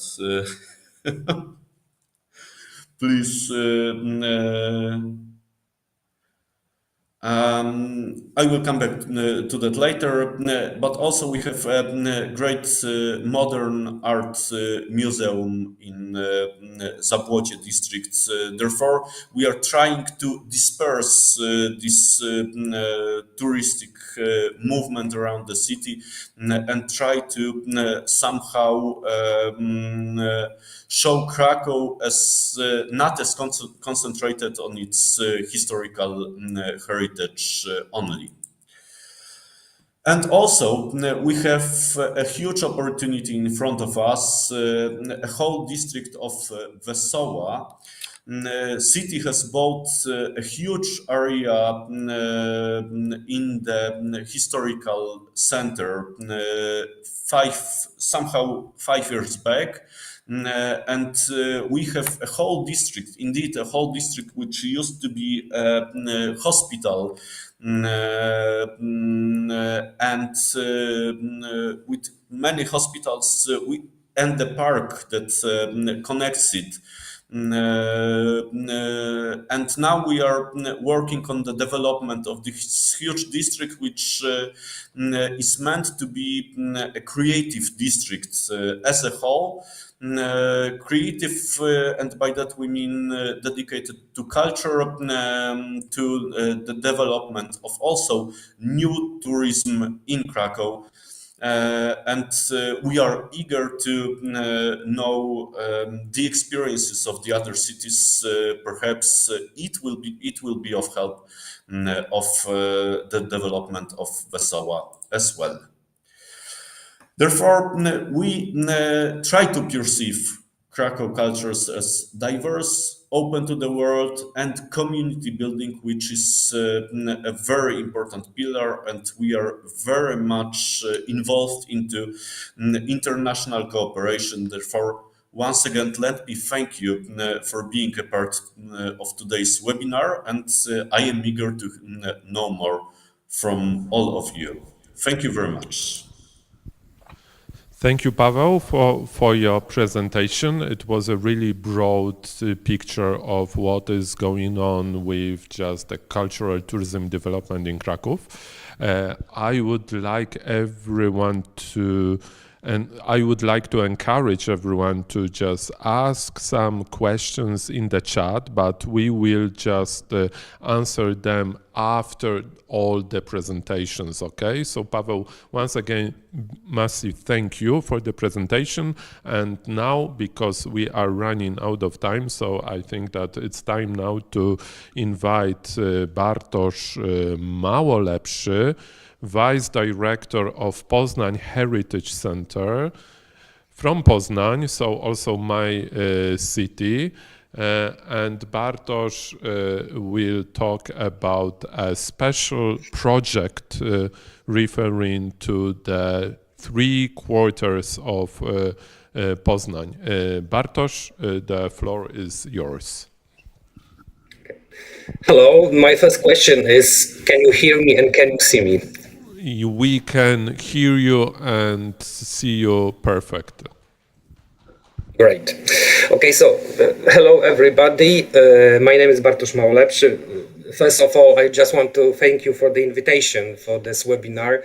I took part in your conference in Kraków in April because the subject and the topic of the historical cities is very important personally for me, but also for my institution, because we've got a cultural project that concerns 19th century history districts that are in the city center, but those districts with a very interesting heritage, they've got very interesting heritage, but they are located off the beaten tourist track. And this is the topic of my presentation today. I work at the Poznań Heritage Center. This is a cultural institution of city of Poznań. Our team consists of 70 people, and I am the deputy program director. I have to say it since the beginning that because of my duties, unfortunately, I will not be able to stay with you till the end of the discussion, and after my presentation I will have to leave the meeting, but I will try to ask your questions maybe by email. First, maybe in the beginning, some short presentation of my institution. As I said, this is Poznań Heritage Center, and we talked about city and its heritage. And we manage 5 brands. First of them is Porta Poznania. This is a heritage center that tells the story of the origin of our city and Polish state, because Poznań is home to the oldest Polish cathedral, and our first kings are buried over here. The second brand is the Royal Imperial Route, and this is the city's main tourist route that shows the most important monuments of Poznań. The next brand is Śluza Gallery that hosts a temporary exhibition, and the Enigma Cipher Center that tells the story of breaking of Enigma Cipher, because 3 students from the University of Poznań were the first who achieved this in 1932. And the last brand that is called Festviertel, I would explain later what does it mean. But this is the story about 3 large districts of Poznań that were built in the 19th century. And these are Łazarz, Jeżyce, and Wilda. Now, very short couple words about history, because on the map you can see Poznań from 1910. You can see the city center and the location of those 3 districts around. You have to notice that the name of the city is written in German. It's Posen, because at that time our city was part of the German Empire. Poznań became part of Poland again in 1919, after our country regained the independence. I mentioned it because the name of our brand, Festviertel, is associated with the Poznań local dialect, and the dialect is based on German. So Festviertel in Polish means super district, great neighborhood, or something like this. And when large Prussian fortress that surrounded the city center was demolished, Wilda, Łazarz, and Jeżyce, so those 3 districts, were incorporated to Poznań, to the city center. This was very important period of very rapid urban development and the migration of new residents and the construction of tenement houses.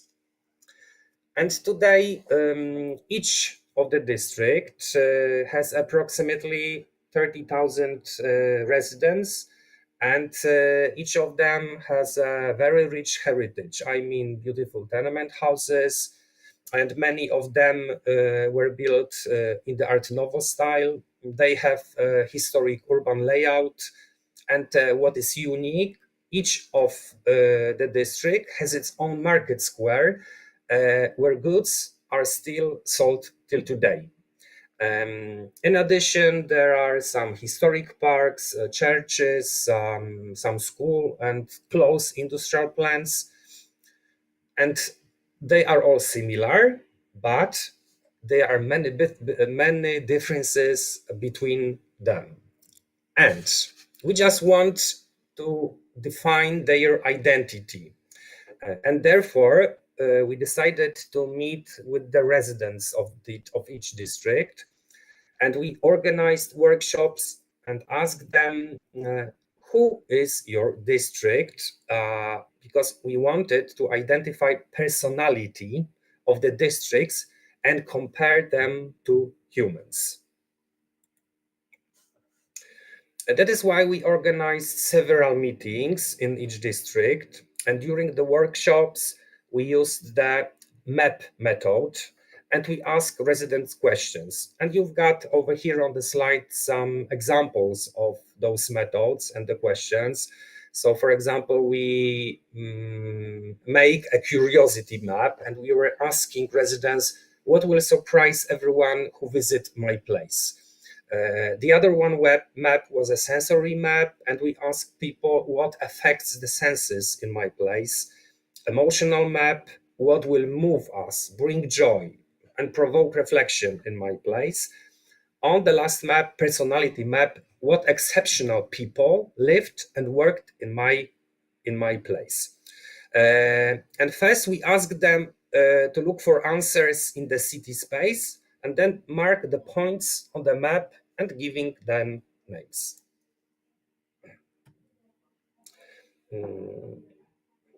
The last task of the workshop was very, I would say, creative and a little bit artistic, because we asked residents to draw a person similar to their district, and we also asked them to identify their character traits. And in this way, we created two databases. First of them was the character traits, and the second was the map with points. And in the next workshop, we considered whether the character traits could be linked to the points from the map. Or in other words, each character trait should be confirmed by points of the map. And the result of our workshop with the residents were 3 leaflets. Then you can see them on the slide, and they present the personality of the district by providing specific examples from its history and space.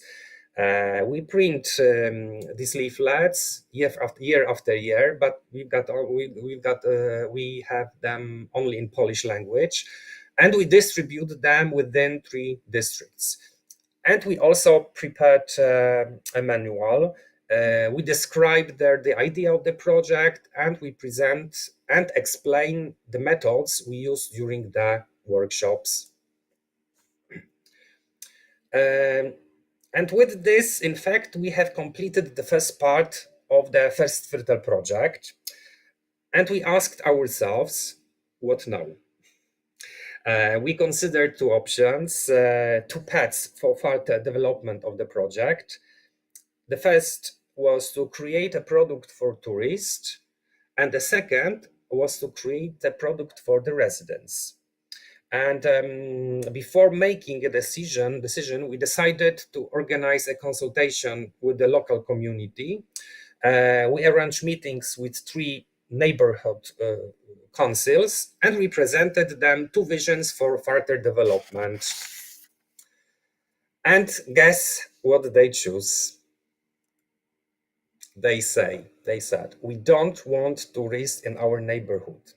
We want to address the project to the residents. That was their answer. So since then, we organized different projects only for the residents, not for the tourists at all. And since then, for example, every year in September and October, we organize 6 free guided tours. And each year the tours are very popular, and about 100 people participate in each tour. An example of interesting tour was an Instamit or Instagram meetup.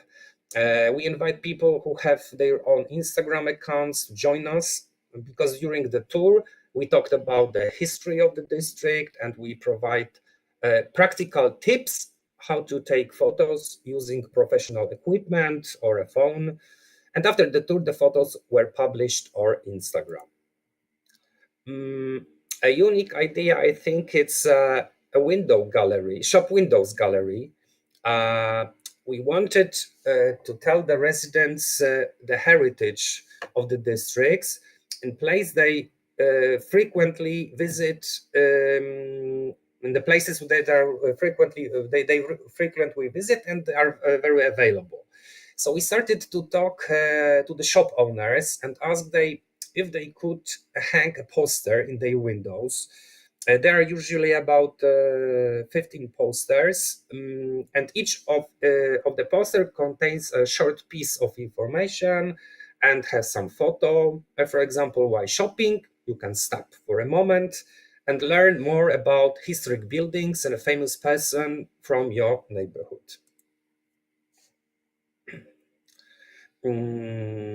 We have a very large collection of postcards from 19th century and 19th and 20th century in Poznań. And those the postcards belong to the university library collection. And the library provided us with scans of the postcards. The postcards that you can see show views of the streets, tenement houses, and parks of our districts. And we use them frequently on our social media. And we decided also to reprint them. So we selected several postcards from each district. On the back of the cards, we wrote few sentences about their history, but you can also write greetings on the cards and send them to your friends or your family. And people still keep asking us when new printed postcards will be available because they really like the idea. I really like a project that was called Free Time in Łazarz. It was the project was financed by the Ministry of Culture. We wanted to connect two generations, juniors and seniors. And the main theme of the project was how to spend free time.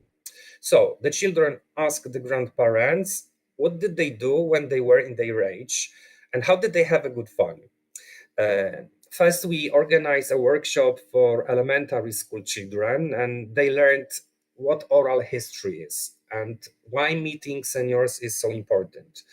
They learned how to use a microphone and a camera, shot a video, and ask the questions. And we also funded seniors who enjoyed sharing their memories and agreed to participate in our project, to sit in front of the camera and tell their stories.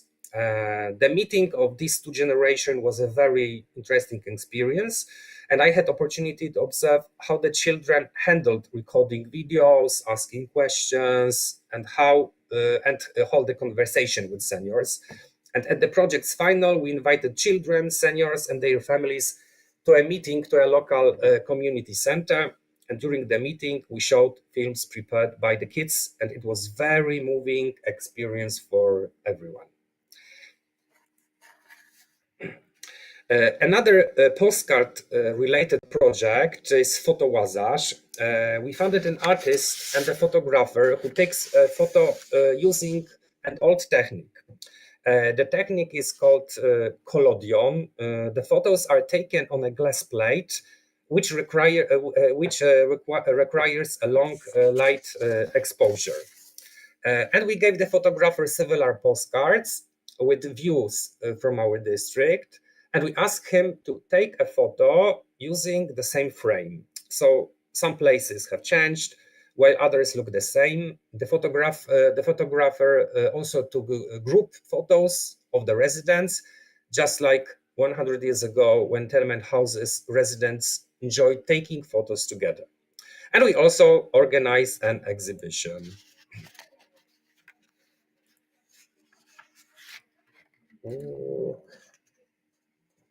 I'm afraid that my presentation disappeared for a moment. I cannot see it. Yes, it appeared again.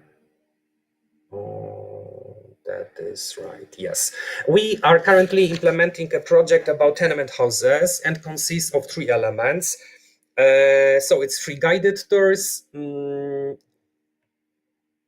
Yes, free guided tours, lectures on tenement houses and architectural style combined with workshop. And we also have ceramic workshops where you can create the facade of your own tenement house. And the end, my conclusion and recommendation for you. Could you please change the slide for the last one?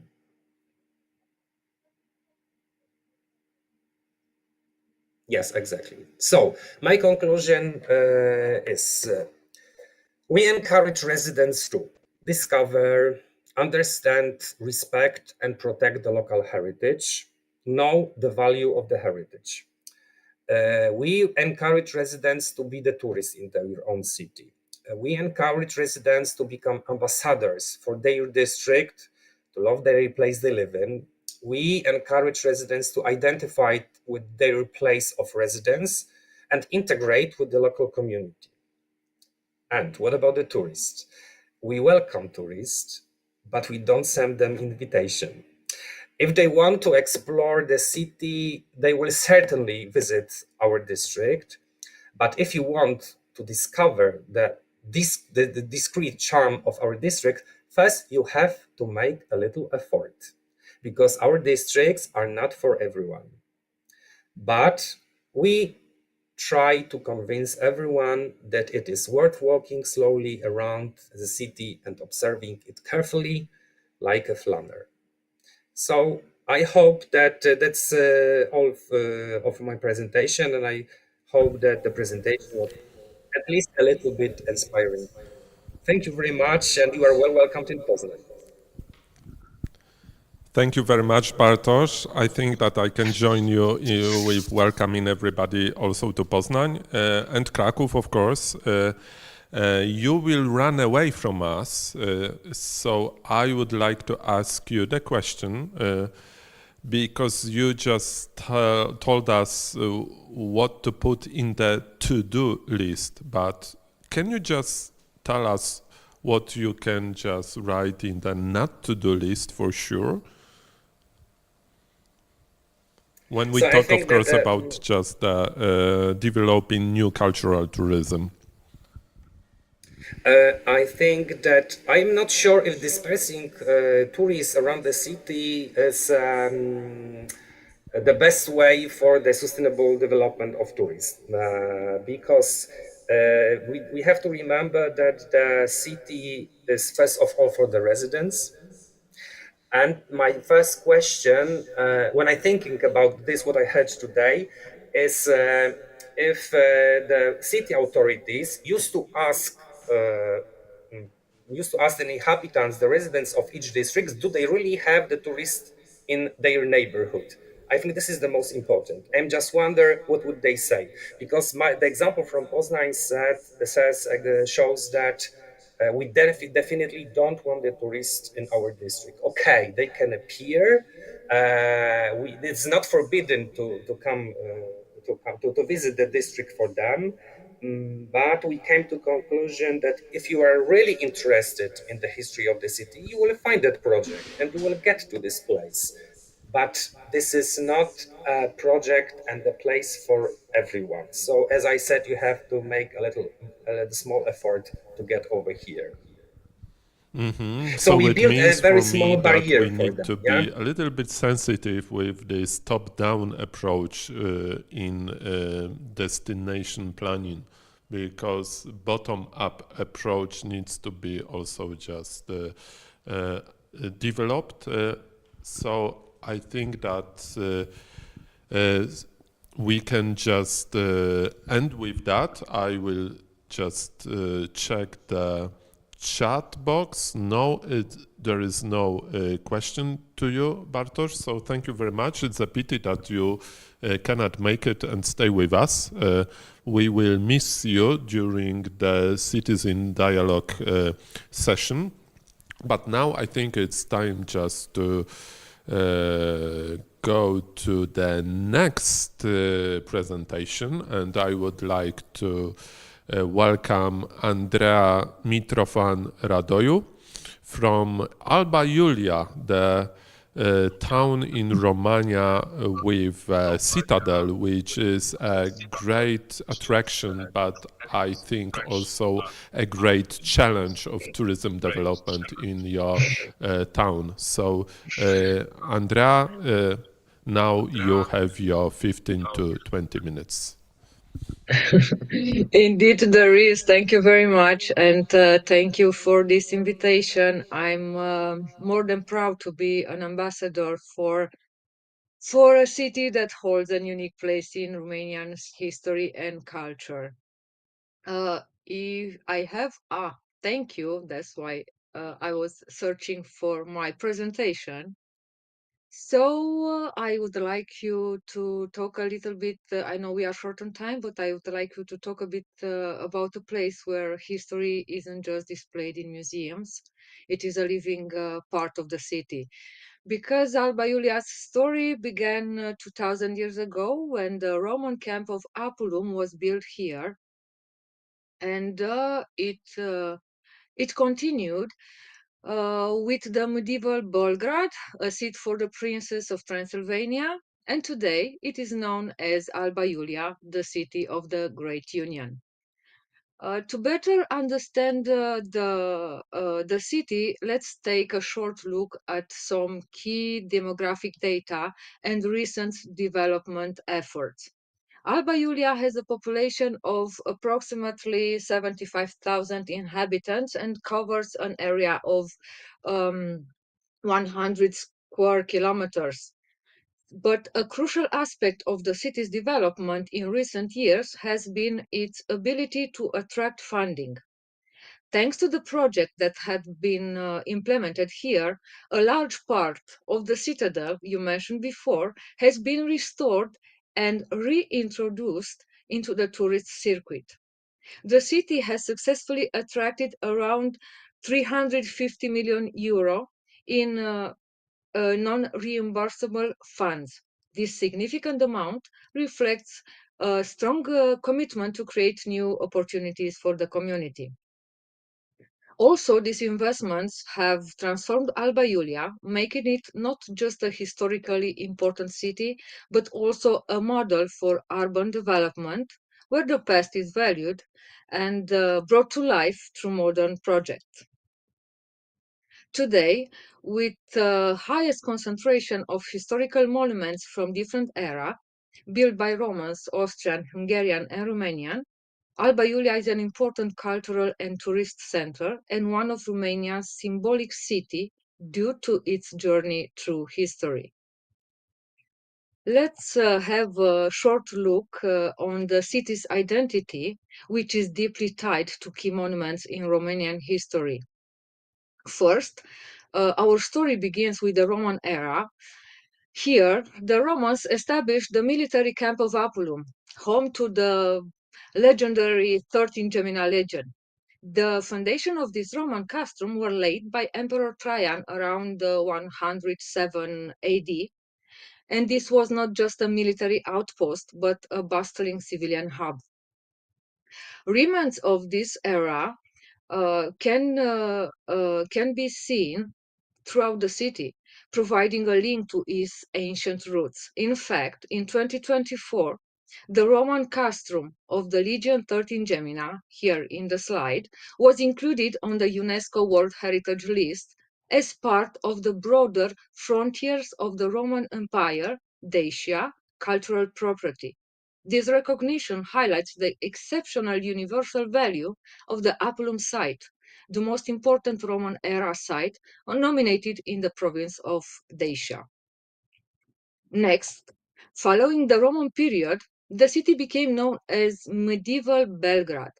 It rose to prominence as the capital of the autonomous Principality of Transylvania. During this time, it was the seat of Transylvanian princes and the key political and religious center also. This era saw the construction of impressive medieval and Renaissance era buildings, including the majestic Roman Catholic Cathedral. The fortress itself was transformed and expanded with two major bastions added during the time of Prince Gabriel Bethlen in the 17th century. And finally, the most important chapter of Alba Iulia's history unfolded in 1918, marking it as the Union City. On December 1st, 1918, it was the site of the Great National Assembly, where the Union of Transylvania with the Kingdom of Romania was proclaimed. This event states as the symbolic birthplace of modern unified Romania. Actually, today, Romania's National Day is celebrated here with thousands of people coming from all over the country. Next, at the heart of all these historical layers stands the Alba Carolina Citadel, the city's primary cultural attraction and the monument that physically embodies its layered history. This magnificent star-shaped fortress is a masterpiece of Vauban style, housing a treasure of historical landmarks. Inside the fortress, you will find a host of major cultural landmarks. The Roman Catholic Cathedral and also the Orthodox Cathedral of Unification, which are guarding the Unification Hall, a true national symbol from the 19th century, where the Great Union was officially proclaimed. You may also find here other notable historical buildings, like the Bataneum Library from 1715, a key documentary library, the Academicum Collegium from the 18th century, the first university-level education institution in Romania to teach secular subjects, and also the Babylon Building, which now hosts the National Museum of Unification. But what truly makes Alba Iulia a vibrant cultural hub is the constant and growing number of events and festivals. The restoration of the citadel has been accompanied by a strategic focus on capitalizing on its exceptional cultural heritage. The fortress is now a stage for cultural festival, concert, and historical reenactments. Here we have three major festivals. The first, Apulum Festival, is a reenactment festival that celebrates the Roman and Dacian era. It's a major tourist draw with gladiatorial fights, Roman legion parades, and Asian crafts. We also have actually in a few days from now, the Festival of the Great Union, when every year on December 1st, Alba Iulia is the host for thousands of people all over the country coming to see the parades, concerts, and historical ceremonies. The Alba Iulia Medieval Festival, which features medieval nights, craft markets, and music, bringing the city medieval history to life in a fun and interactive way, is another important festival in our city. Alba Iulia's commitment to cultural tourism has also been recognized at a European level, with the city being included in the European Cultural Route Transromanica and the Roman Emperors and Danube Wine Route. But let's have a quick look at the numbers.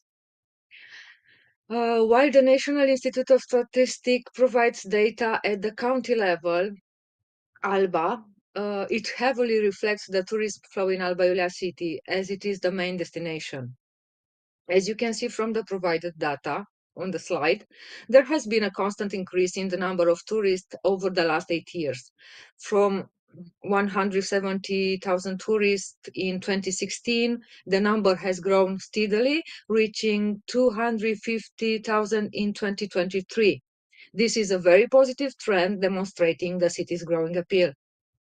Also, some recent data in the first 6 months of 2025, Alba County welcomed 100,000 tourists, which is a 2% increase compared to the same period in 2024. But among this, domestic tourism is predominant, accounting for 85% of the total, with only 15% coming from abroad. While the number of tourists is increasing, we also see some challenges. The average length of stays is low, around 1.8, to 2.1 nights. This points to a low occupancy rate on weekdays, indicating that a large portion of the tourism is day tourism. We also see a concentration of tourism in the citadel area, meaning there's an opportunity to encourage tourists to explore other parts of the city and county. And to summarize a little bit, Alba Iulia's rich history is the foundation of its cultural tourism. The city's major events and festivals are vital for attracting visitors and sustaining the local economy. By focusing on cultural preservation and promotion, Alba Iulia has created a successful model for sustainable tourism development. So, in terms of cultural tourism, Alba Iulia is committed to preserve heritage, emphasize national identity, help local development by being a true model for others. Actually, the city is more than just a collection of historical buildings. It is a living, breathing testament to Romania's past. I and we will be more than grateful to have you here as our guest, not only as a part of some project, but to be a part of a journey through time that we'll hopefully not forget. Thank you. Thank you so much, Andrea. Well said, especially at the end. So we feel encouraged to visit you. How I think that we've got a lot of people listening to you. So just be prepared, just for us to visit you this year, or maybe next year. So thank you for the thoughtful presentation about the tourism development in Alba Iulia. I have some questions, but I think that I will ask them during the next session, because we are waiting for the last presentation, which is coming from Venice. So I would like to say welcome to Francesco Bortoluzzi, the Director of Tourism Department, and Brigida Pagani, Supervisor of Sustainable Tourism Department. I think Brigida is with us, as I see. Welcome to our webinar. And I would like to say that, and I am very sorry, Brigida, but we had some technical issues with starting the first video. So we will not able to just present the first video in your presentation, but everything else will go really well. So don't worry about it, but we need to skip the first video. Okay? Okay. Yes. Okay, so thank you, and the screen is yours. Okay, thank you very much. All of you, can you hear me? Yes, we can hear you. Okay. Okay, thank you. First of all, I thank you all to inviting Venice to this webinar. And I would like to bring you the greetings from Francesco Bortoluzzi, the director, the tourism department director, who cannot join this speech due to sudden commitment. And let me start with a premise. For Venice, reinventing cultural tourism means giving more value and visibility to those sectors of the existing heritage, such as that are important for the preservation of Venice cultural identity. Such as handicraft, food and wine, gastronomy, and cinema. We will also see in this presentation how we have enhanced the discovery of the UNESCO site to facilitate its discovery in an inclusive way. So let's go further. The next slide, please. I can manage it, or no, I don't. I can't manage it. Maybe you have to help me. Okay, thank you. Next, please. So I will show you our initiatives we achieved, we realized in Venice. Next, please. Thank you. Yes, as I told you, I would like to show you some EU projects. One is Slides project, and I added yesterday other two, which are one of these is Testit. We we we had in the first part of this October, and the other one is real project, real pilot action, which is ongoing. All these three projects are funded by the Interreg program. The other one is a fund, a national fund, which is Venice and its lagoon.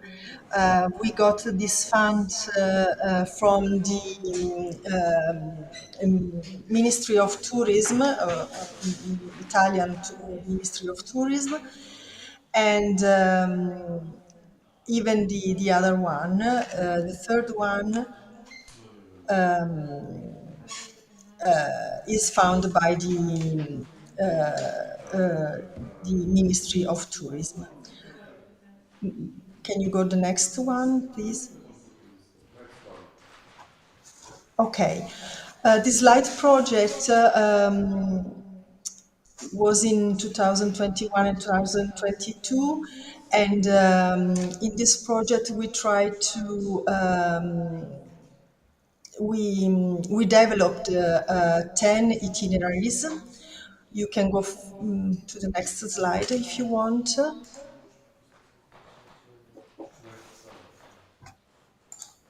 Yes, and in these 10 itineraries, we involved 28 artisans, and all the artisans were involved in the path, in each path of in one of the path of the itineraries, and they were involved to show their workshop and what they do with by their hands. You can go the other slide, please.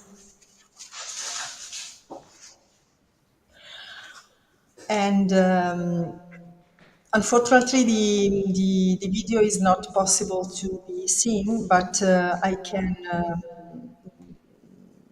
can describe you the what we did in this pilot action. And as I said, there were involved 28 artisans. They took part in the itineraries, in the 10 itineraries, and what we wanted to do is to show how they work in their workshop and their faces.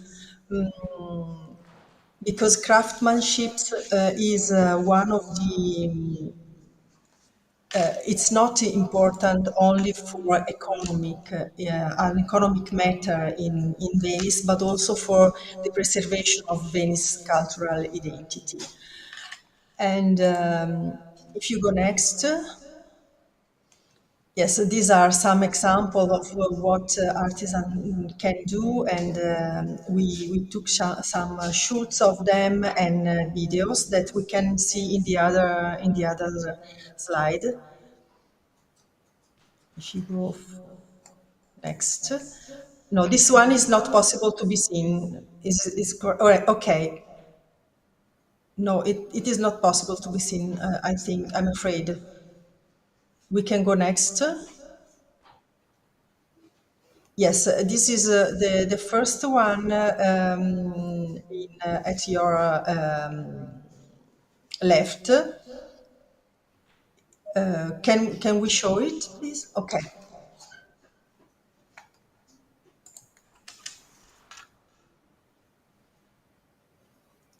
this is the itinerary, and each itinerary touch three artisan workshop, and it's possible.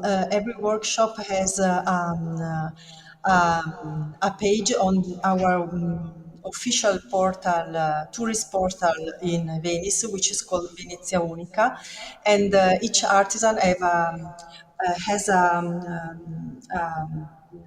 page, a web page. Which describe what the artisan do, and all the contact to book a visit to their workshop. And the other video show one of the video we took for each artisan.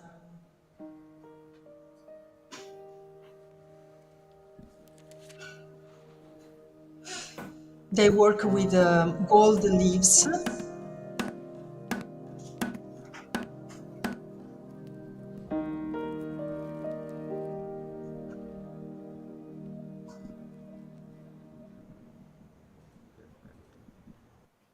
Okay, next, please. Yes, as I told you, there are other two EU projects which are Testit is a pilot action we had in the early October, and it was to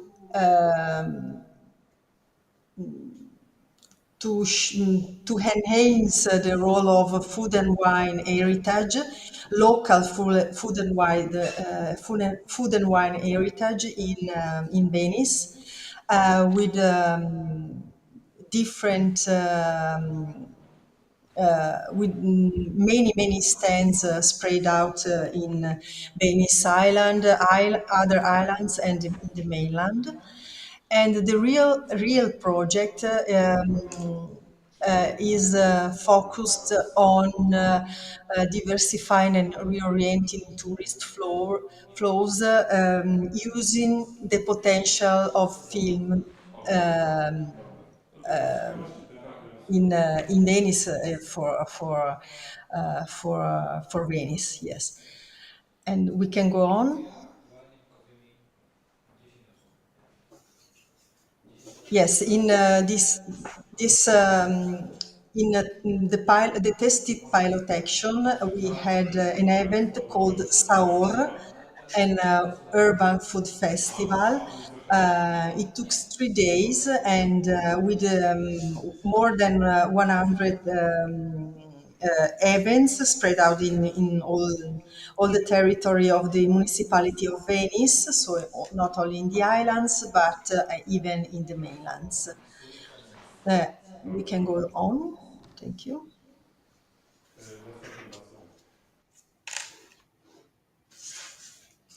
And these are some examples of picture of the events. Please, next. And real pilot action is still ongoing.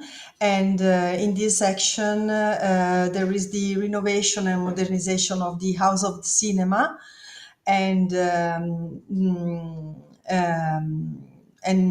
there will be develop and the organization of the archive of more than 100 film.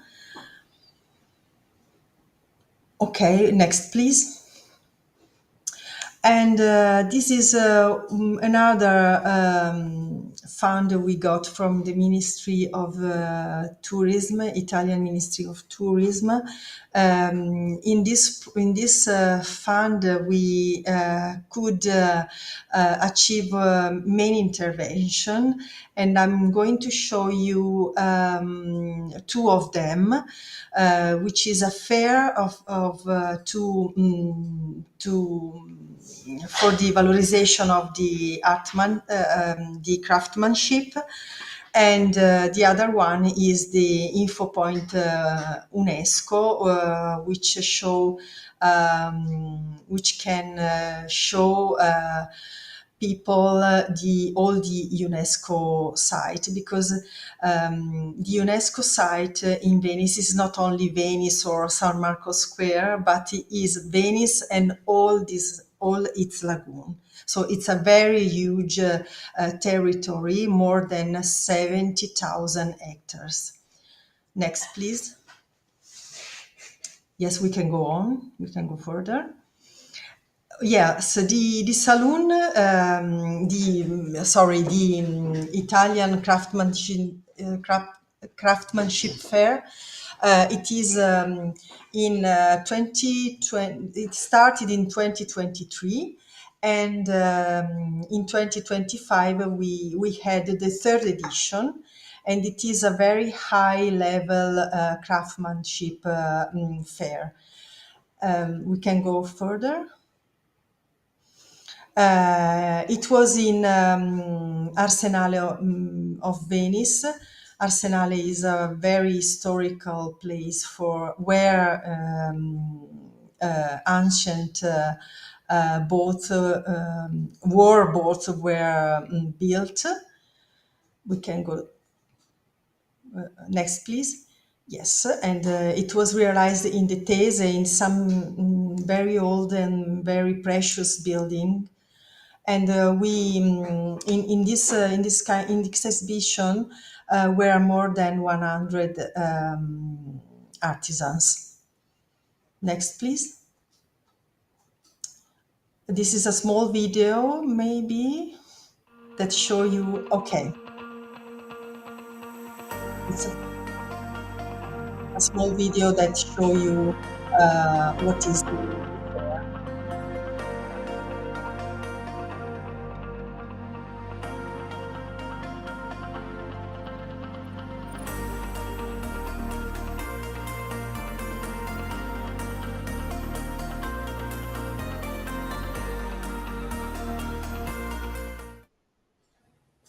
Okay, next, please.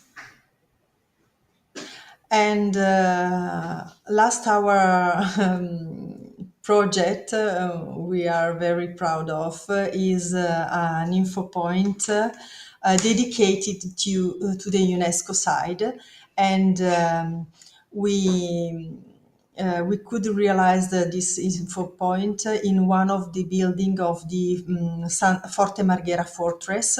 This fortress was built in the early 180s.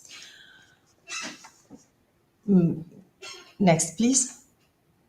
And this info point is a multisensorial experience. Why multisensorial? Because we tried to make this experience inclusive to every kind of disability and every kind of people who want to know something about the Venice and its lagoon. And how we realized it with tactile models, realized with the 3D printers, and it is possible to touch it, to watch it, and to listen to it. Next, please. Yes, on your left, you can have a quick view of the info point, and the small model of the Venice and its lagoon site. And in the next one, I show you. Yes, these are 3 other models, which is touchables. And in this 3 section of buildings, you can see also the foundation, the 3 different kind of foundations, because there are a lot of curiosity about how buildings in Venice are staying on the water, and we tried to show you to explain how the foundation works in Venice. Next one.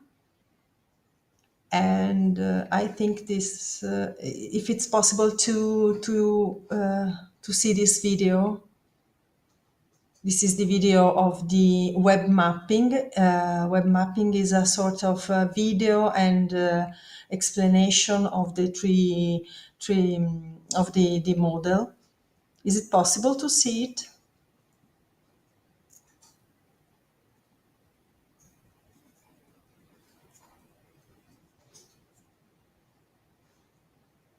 Unfortunately, we cannot go with this video as well. I'm sorry for that.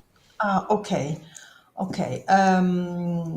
So this is a video mapping. So there is some projections on the model, and there is a voiceover that explain you what is a UNESCO site, and it is also possible to touch it. Okay, thank you so much. These technical issues, I hope that you can forgive us. No problem.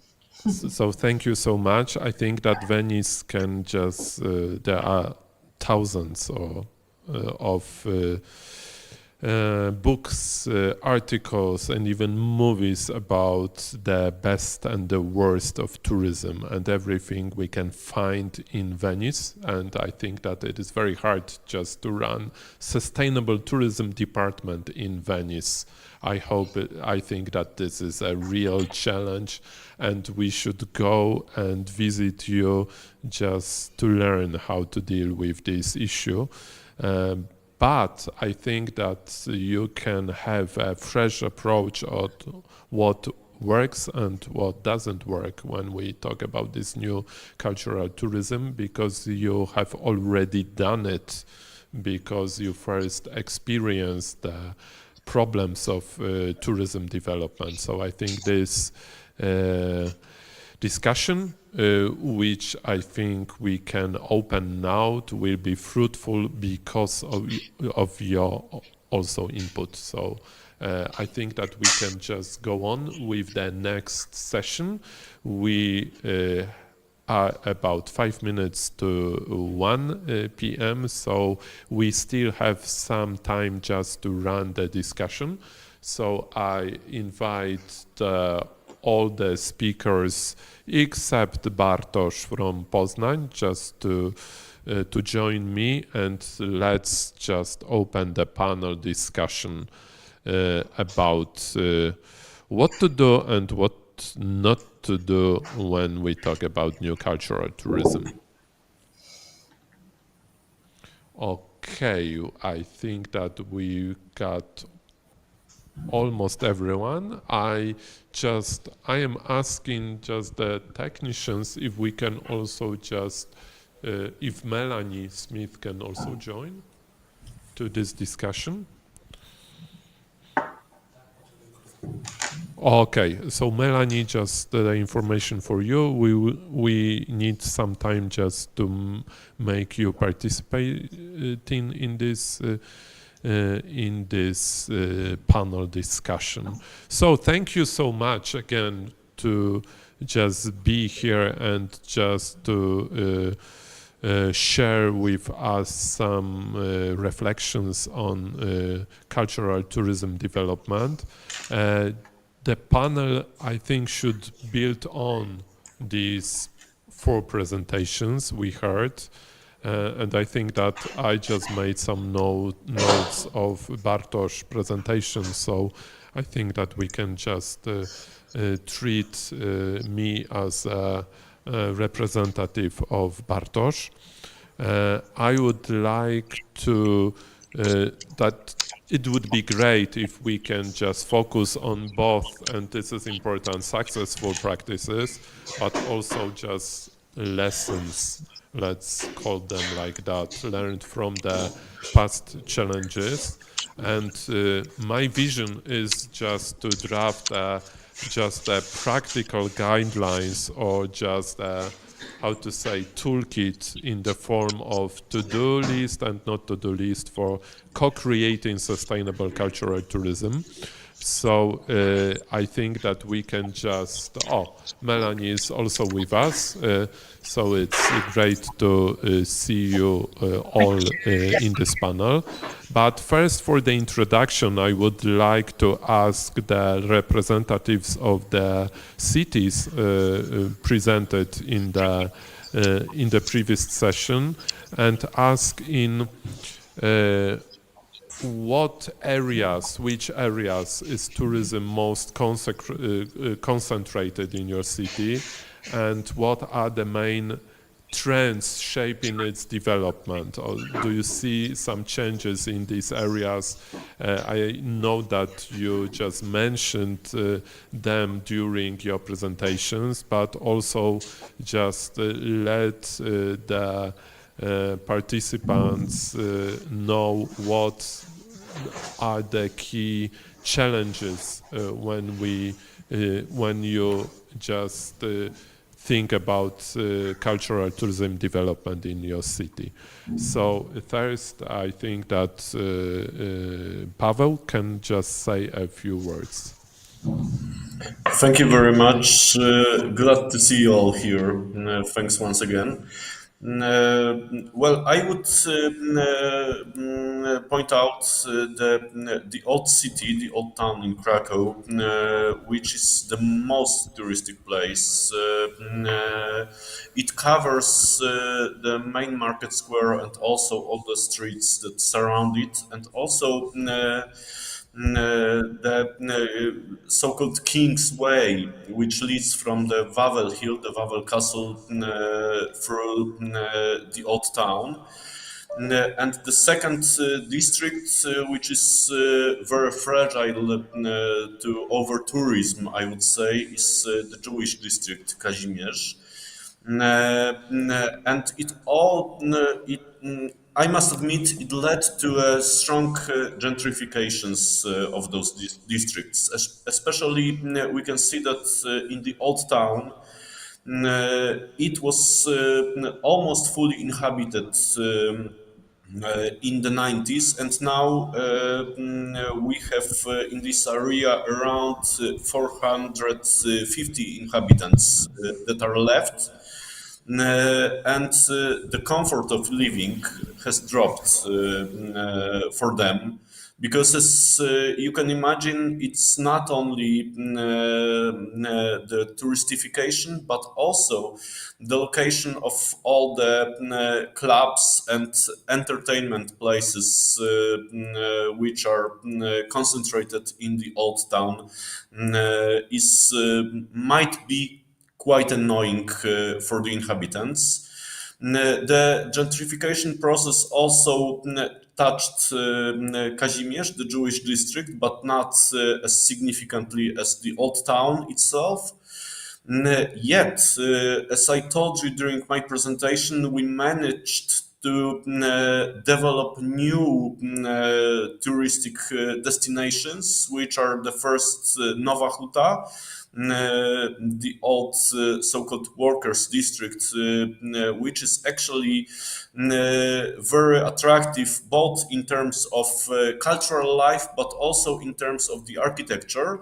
It is quite a unique urban site with plenty of green and plenty of beautiful architecture.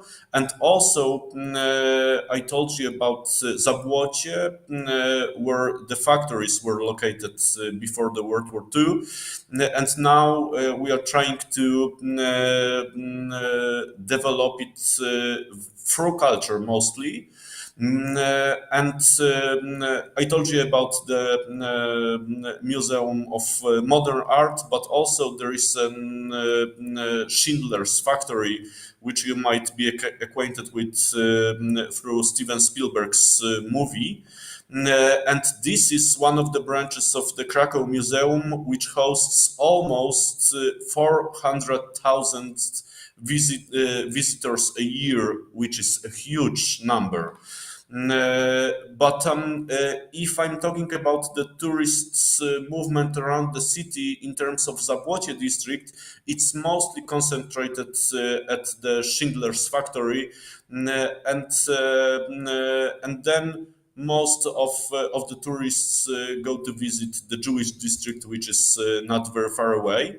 But we see that we have plenty of gaps in terms of the touristic movement, and we are struggling with this issue. I must be honest with you. Okay, but the question is, do you think that these problems of over-tourism and gentrification in Old Town and Kazimierz, so the Jewish district, will it also appear in these new areas like Nowa Huta, Zabłocie, or maybe even just Pogórze, this district yes, also indeed. near the Jewish district? Do you think that there are also just these problems appearing in these areas? Well, my experience and our research points out that the model of tourism in Krakow has changed significantly through the past few years. And this over-tourism is not as significant as it was. We have almost 15 million tourists throughout the year, yet we do not see the symptoms in Nowa Huta, nor Zabłocie, nor Podgórze yet. And I hope it will stay like this, actually. And I also hope that we will manage to develop new, attractive, in terms of the touristic movement, centers in Krakow, which will somehow lift the weight from the Old Town and the Jewish district themselves.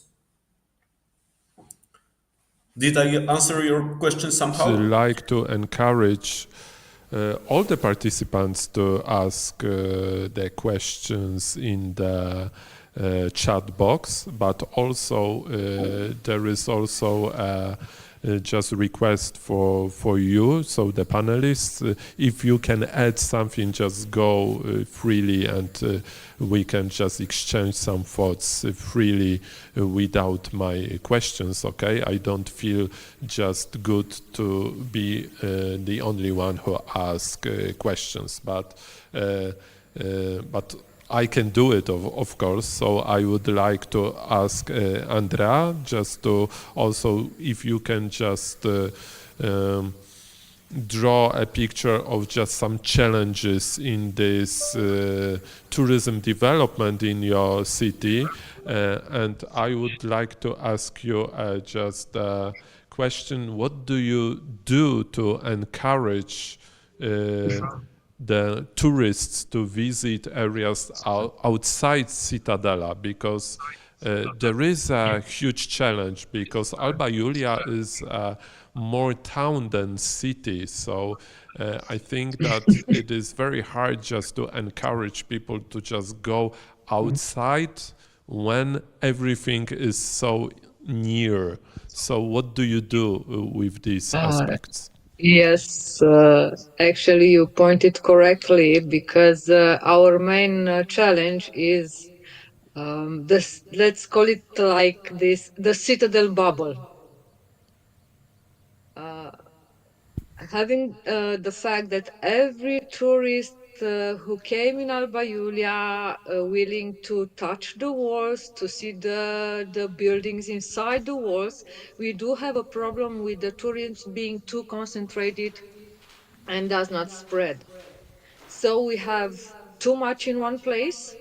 So, and this is the biggest challenge. We also have another challenge, not deep enough in history. As I mentioned in the presentation, we have like 3 layers of history, but the visitors are stopping only on the first layer, the Baroque walls, the um, big city, and that's it.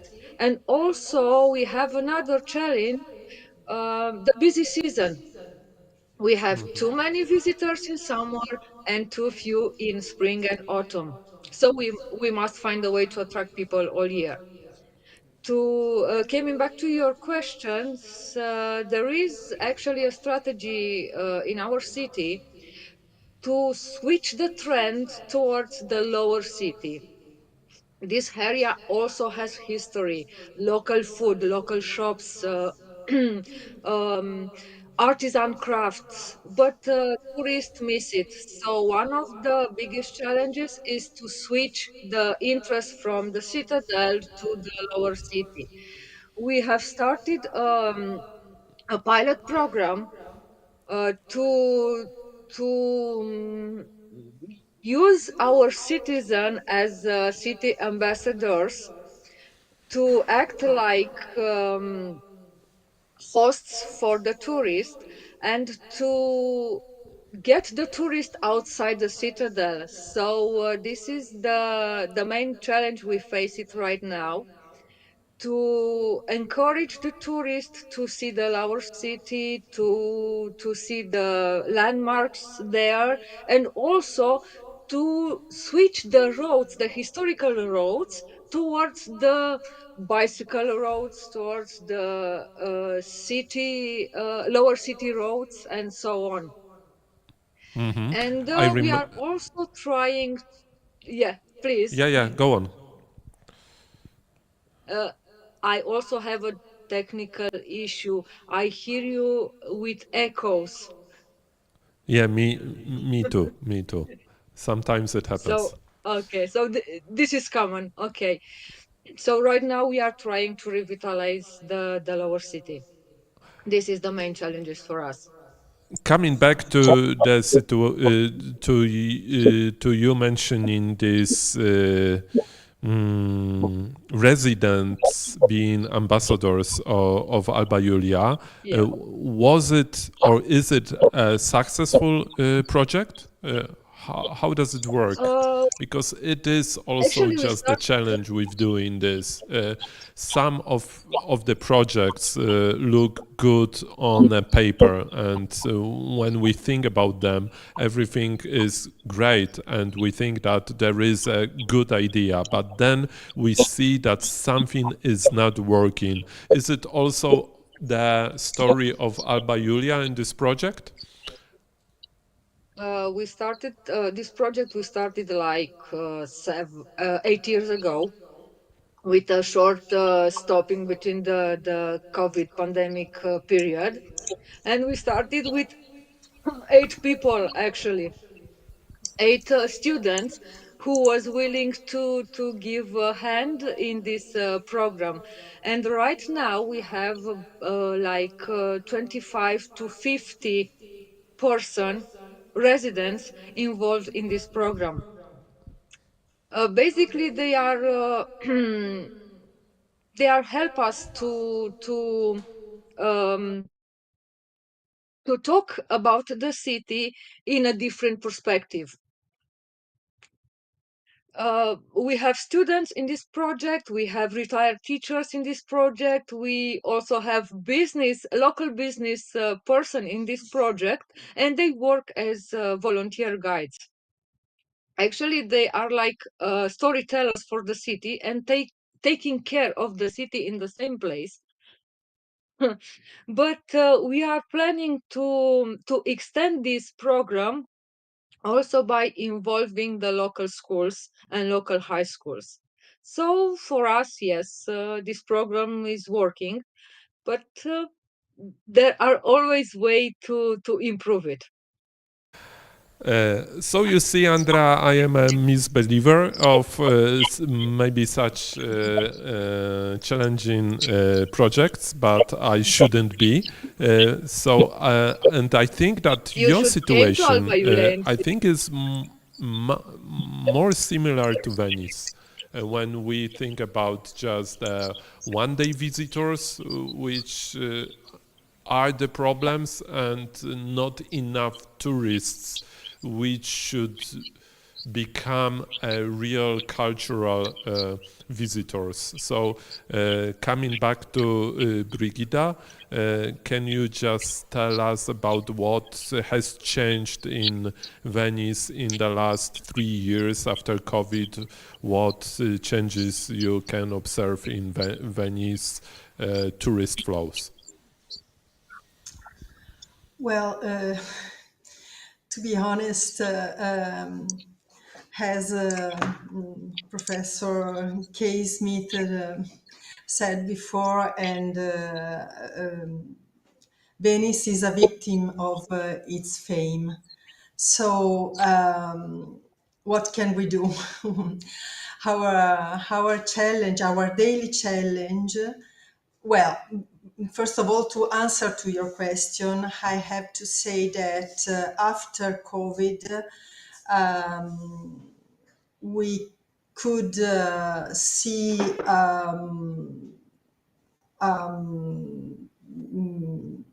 the same number, more tourists, not as 2019, but the number increase year by year. Only this year, the first 6 months of 2025, we had less than 6% of arriving and of overnight stays. We have to understand this data. We have already we have to understand yet this data, but my first impression about these numbers, this data, is that maybe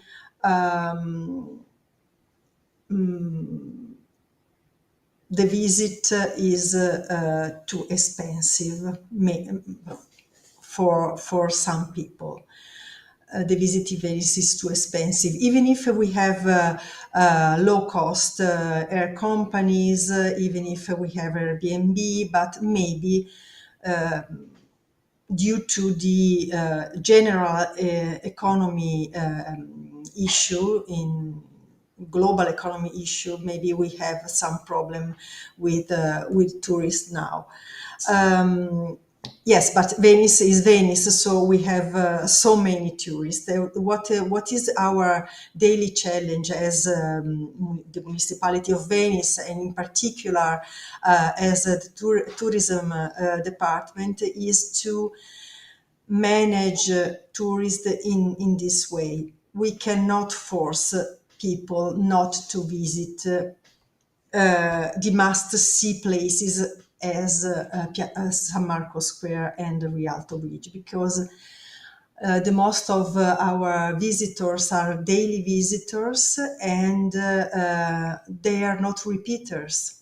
So maybe it's the unique occasion they have to visit Venice. So they have to see the most monumental areas in Venice. What can we do is to give important information to visitors, as to visit Venice, to love it, to enjoy Venice, enjoy the experience, but they have to respect especially the most important places like San Marco Square. What means for us to respect it is to not to stay seated on the steps, not to eat food, not to wear just some bath, especially in summer season, not to give food to pigeons, and to respect all the monumental areas in general. This is our daily challenge. It can be maybe a light measure, but it's not a light measure. It's very important to teach all the visitors that each place has to be respected. And Of this is course. our main challenge, yes, to be... Yeah, it is a main challenge for sure, for sure. I would like to ask you also just a specific question about Forte Marghera you mentioned.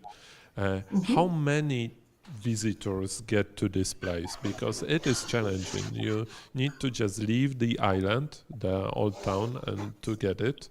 So, what are the numbers, and what's the main challenge with this place, with managing this place? Because it's super interesting.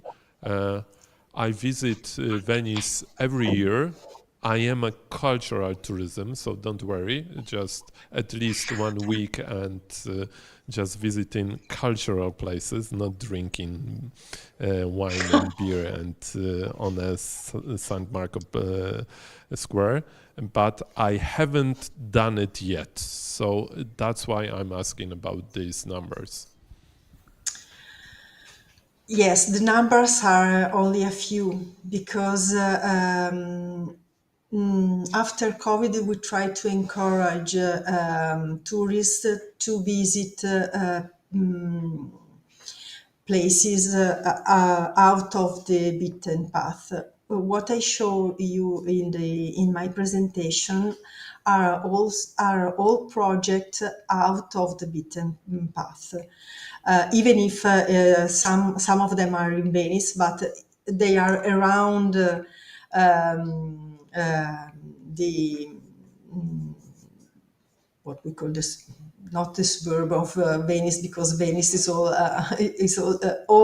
a very well-known city, but we try to encourage the visit of places that are not very well known.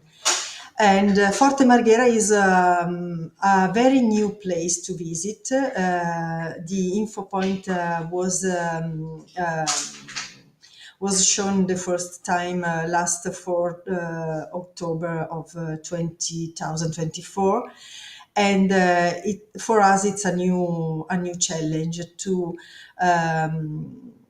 let visitors know the mainland, which has many things to discover.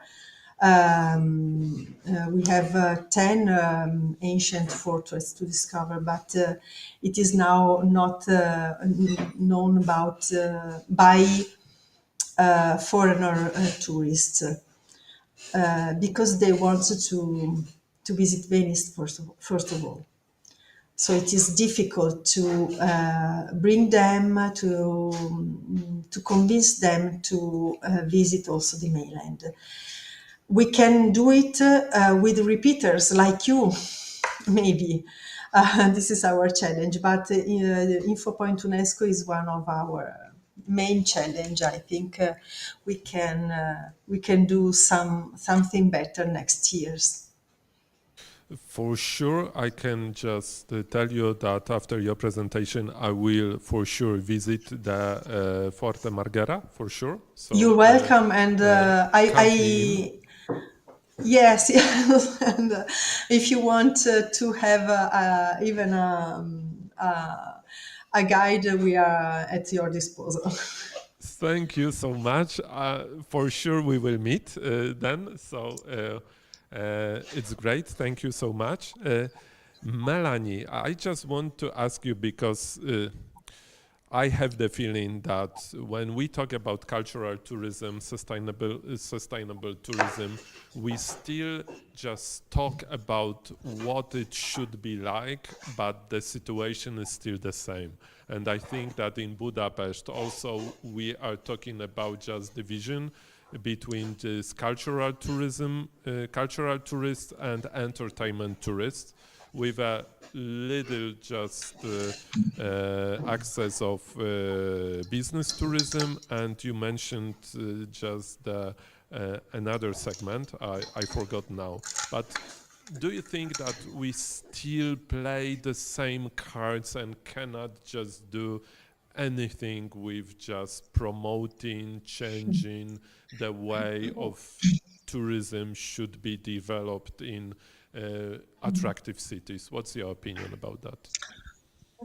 Yeah, I think you're right. There's a bit of an oversimplification, I think, of this situation. That first of all, I think those working in tourism and especially governments, they didn't ever really acknowledge the fact that a lot of the problems come from the fact that these destinations are totally accessible by budget airlines. There's been no restriction of the budget airline routes, and the routes are pretty frequent. So access is totally open. So one issue is that there's been no effort to really restrict, I think, the numbers through the methods of transport. On the other hand, they think it seems that there's a very simple solution, and that is to just decide that you want to have a luxury segment without even necessarily having all the necessary infrastructure. For example, we used to have Russian visitors and they really wanted luxury experiences. We couldn't really provide the level. And it's very, very difficult, to suddenly have lots of five-star hotels and luxury shops and Michelin-star restaurants. And then you find that they're predominantly empty because most people can't afford them, actually. So this sudden idea that, like, if you change the segment, and that's also theoretical, changing the segment. I'm talking about quality tourism, whatever that means. It's not really very realistic. So I think that it's not a bad idea to consider keeping cultural tourism almost as it was, which is more orientated towards the architecture, the heritage, with some quality gastronomy, but let's call it traditional gastronomy, because then it can still be affordable, because you could go to a restaurant that's mid-range or even budget, street food. But that's a slow process. And I think the problem is, as humans, we want the magic bullet, we want the quick results. And we sort of oversimplify a little bit the process. And I think that we need a more strategic approach to it all over time. And it's very difficult because I think if you're a politician, you want to make your mark very quickly in 4 years or however long you've got, and you don't know how long you've got. And so the quick results in building something or quickly having a strategy.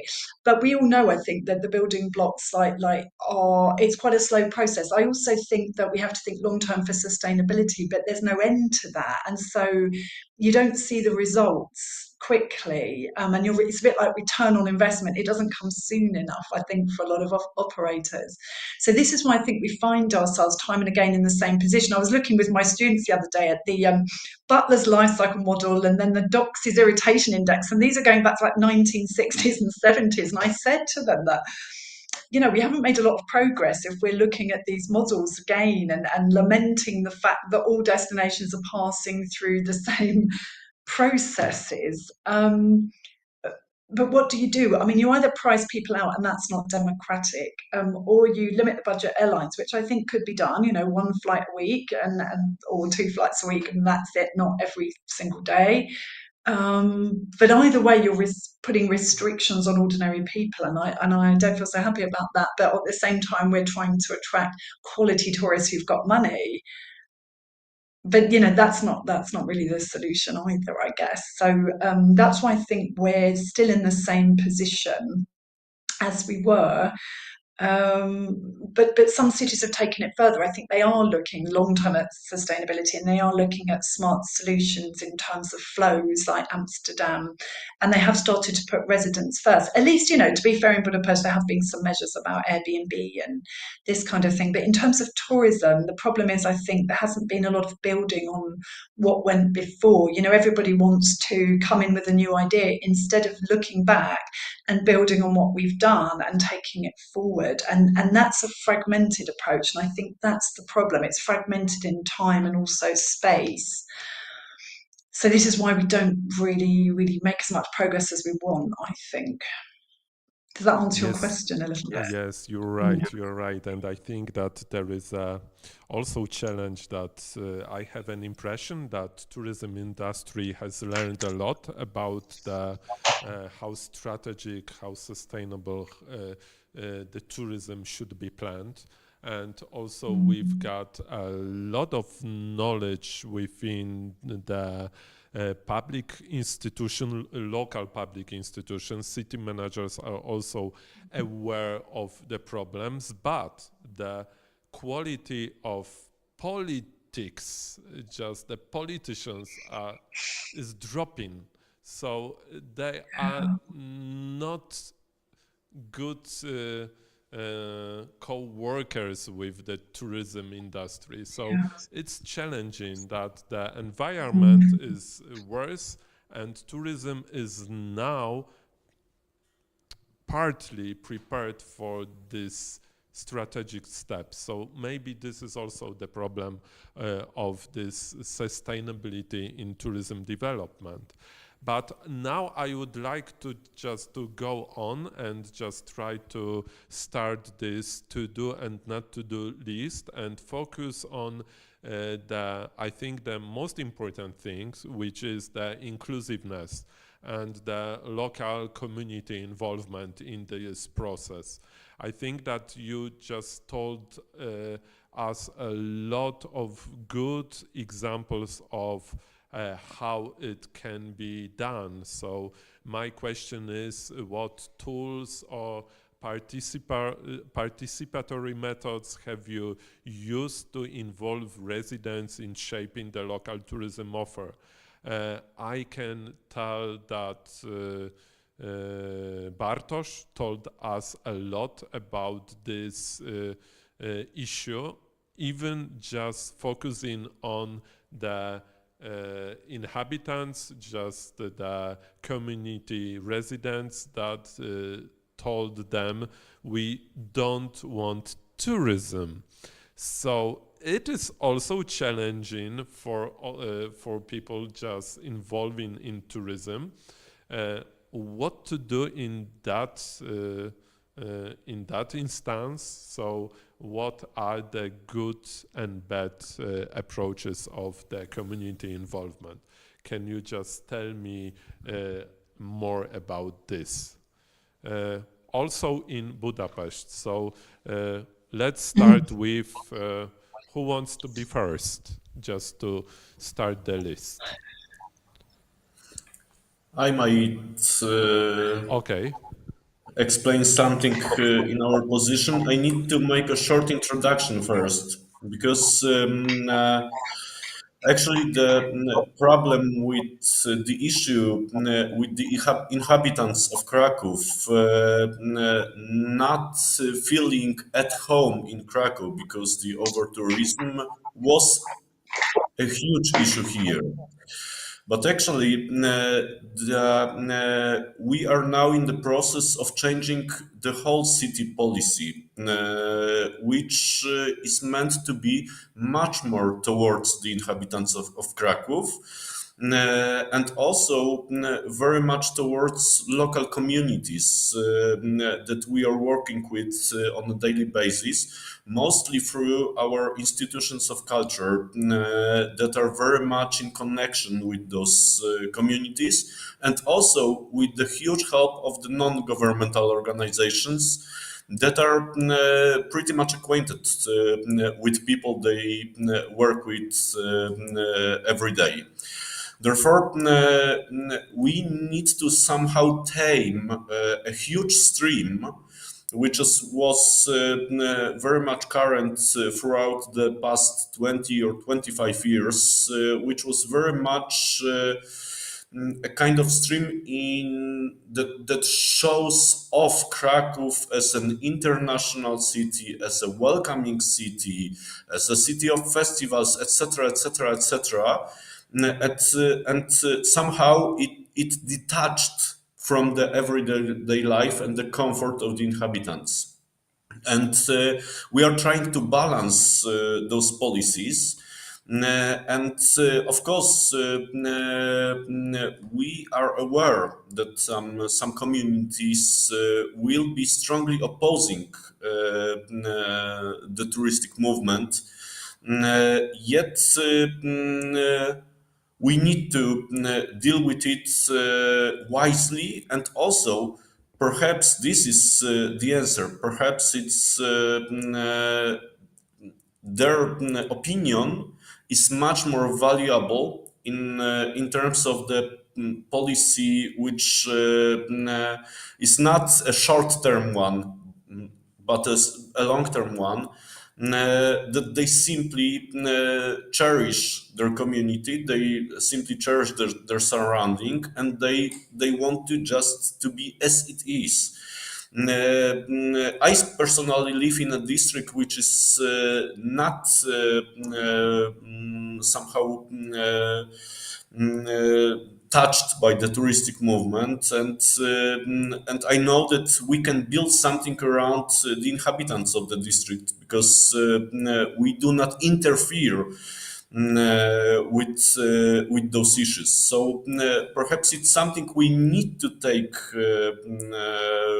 into consideration. And of course, we are still discussing the 15-minute city idea. We are discussing the participatory development of the city. And we try to build links with the local communities as strong as we can, in terms of the whole city policies, but also in terms of the tourist policies and cultural policies, to develop it and to tame it somehow. Just an introduction. Thank you. Thank you. So I think that we started to-do list first, so maybe the others can also just follow the way Paweł just started. So Andrea, what is your point to the to-do list? What should we write in that list? So I would like to continue with the discussion, and let's take a little look on the economic benefit. Here we are trying to encourage all the businesses, all the shops and cafe inside the citadel to buy products from local farmers and artisan, by example. Right now, in this manner, we are trying to make all the residents feeling like this city is still their city, as it's normal. So by involving the residents in the economic benefits of the bigger pictures, I think this is a point for the to-do list. Also, we do we add some incentive for our residents, like in all major cultural events, especially on the national holidays, on the period when we have the festivals. Um, we try to make special access and special let's say parking permits to the residents in order to make their life easy. So all the citizens from Alba Iulia feel um, feel the benefit of the touristic city, but they are not feeling left out. So just a short point on the to-do list. Just thinking about what you said, I have the question: what is now the sentiment towards tourism in Alba Iulia? Because I think that it is rather positive, not negative. Yes, yes, indeed. Mhm. I was listening to my colleagues talking about some issues, challenges, let's say it like this. We are still not facing this type of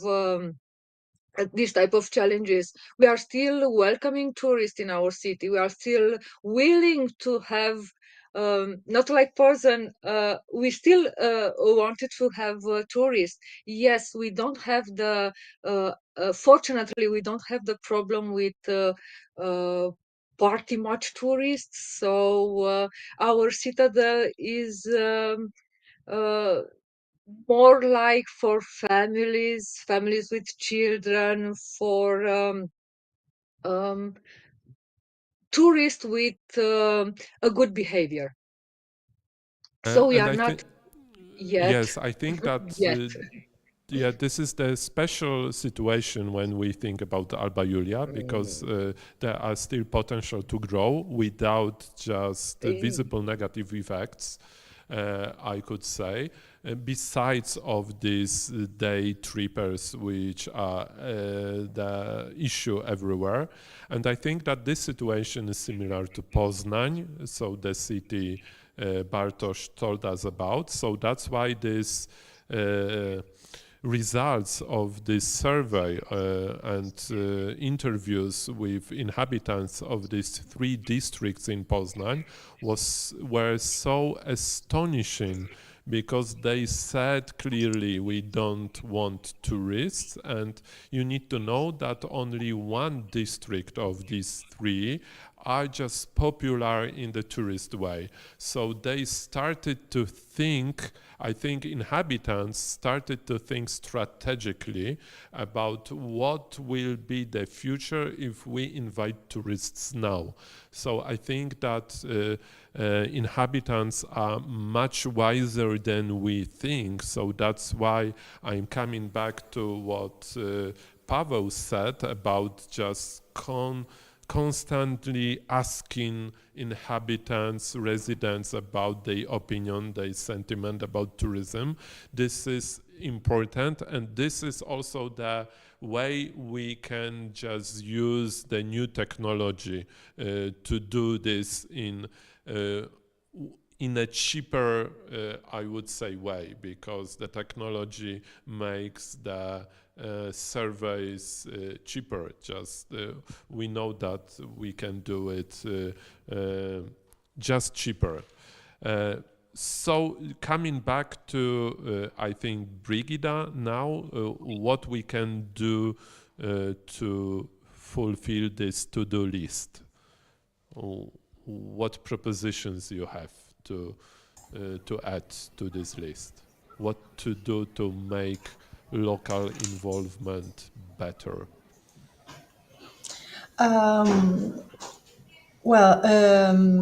I can give you an example of what we have done. In the presentation, I showed you the Urban Food Festival. In this festival,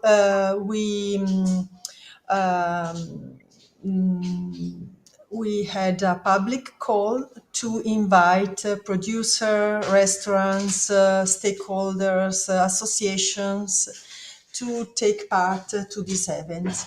And they are all local. And 60 stakeholders took part of this event. And they had a contribution of 700 euros to participate on the event. And they were very happy to share their ability in the matter of food with the city. And I think that's a way of involving Venetians in general, stakeholders or residents or artisans in the other project I show you. This is a way to involve them in participating in something that have to deal with tourism in general. About how to involve artisans, because you have a great experience in that, and I think that artists are also local micro entrepreneurs. And when we think about micro entrepreneurship, we all know that these people are busy. It is even more than busy.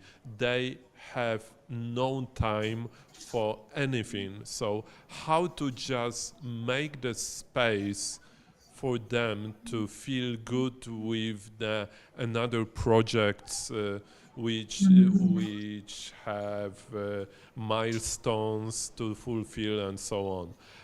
I have experience with working with micro entrepreneurs in tourism, and I know how challenging for them is to get involved in even just projects which are good for them, but at the end they have no time to be involved in the way they want it to be. So what's your opinion on how to do it in an effective way? Well, in that case, in the slides project, we experiment, yes, the involvement of the artisans, and with a public call, even in that case, and so in a public call, everyone can join the project. And in particular, these artisans were already involved in project with tourism because they have their workshop able to host tourists to show what they do. So some of them were already organized in that way. So it could be easy for us to involve them. Some others were curious about the possibility to be visible in our tourist platform in Venezia Unica. So that convinced them to take part to the project, and the video for each of them was also given them for free, and they published them in their website, because some of them are not able to have our own video of what they do. So these were some solution we tried to experiment in that project to involve artisan, which is a very important heritage to protect and to valorize in Venice. You are right. So just deliver the artisans the technical infrastructure to grow and to show off. It is also a good idea. Melanie, I also would ask you to add something to this list. So, and then I have just a specific question. But first, I would like to hear something from you, not pushing by me. So, just can you add something to this list?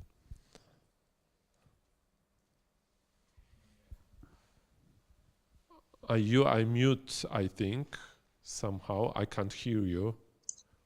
Oh, yes. Sorry. I turned off my sound. Yes. Now it's great. I think Is it good? Yes, yes. Years ago, I think consultation used to mean that you just went into a room of residents and told them more or less what was going to happen, and then they just kind of dealt with it. I remember going to a consultation forum in London about the Olympics, and all the local residents said, "We don't want the Olympics, terrible thing," and then, but still there was an Olympics. So nothing really happened as a result of residents saying they don't want Olympics or tourism or whatever. I know in Budapest, for example, in the city park, even though there were some protesters, they did consultation with about 1,000 interviews. They ran consultations with different stakeholders, including mothers with children and dog owners and older people using the park for walking and relaxation. So there was consultation, and they did listen to the residents in the development of the park. And as a result, I think it's been quite successful in the end. When there was over tourism before COVID, there was a mayor of Budapest who's I think he's not still in position, but he did try to have a forum online where residents could state their problems and he would answer questions about the night noise and all the issues. It doesn't seem to exist anymore, but it was quite a good forum. There are several resident forums online because when I was doing questionnaires, I used them to gather questionnaire data, and there residents very frequently discuss issues going on in their specific district of the city. And as I said, there are 23 districts. So there will be a bit more like the 15-minute neighbourhood type of discussions. And sometimes it's, did anyone lose a cat or dog or something? But sometimes it's something more serious, like, what are they doing with this new building? I don't like the look of this construction or whatever. So there might be something like that as well. The final thing that's quite interesting, that every year there's a Budapest forum that has a conference of policymakers, academics, businesses, activists. It is about sustainable democracy usually, and it is run by the Budapest mayor, so he's in opposition to the national government. But they do discuss really important issues relating to sustainability, and tourism could definitely be put, I think, on that agenda in the future. The final thing is I have observed some living labs in the Netherlands, and they're really great idea, talking to communities and running programs for them and talking to entrepreneurs and policymakers. But it's exactly what you said. There's a lack of time and they get participation fatigue. So getting them together on a regular basis to discuss issues that are important is fine, but I think you can't do it too often because no one's got that kind of time. So I think you could do it with a specific agenda, maybe once or twice a year or something like this, with a very specific outcome. And I don't know quite what that should be, but I think doing it regularly and expecting everybody to turn up is almost impossible with the living labs. But it's a fantastic idea, and it has worked quite well in Amsterdam, Rotterdam, and places like that. So great method, but very time consuming. And I think in the end, not everybody can attend all of them all the time. But great initiative, of course. Sure, you're right. This living labs is something what właśnie is done in Kraków now with Wesoła district. They created the living labs and participation and co-creation of what should this area be like in the future. So I think that the good idea is just to approach the place making without even just knowing what the outcomes could be. So being very open for the future and be open for residents' opinions. So this is what in Wesoła is going on now, and I think we are all curious about what it will be like in the future, especially that.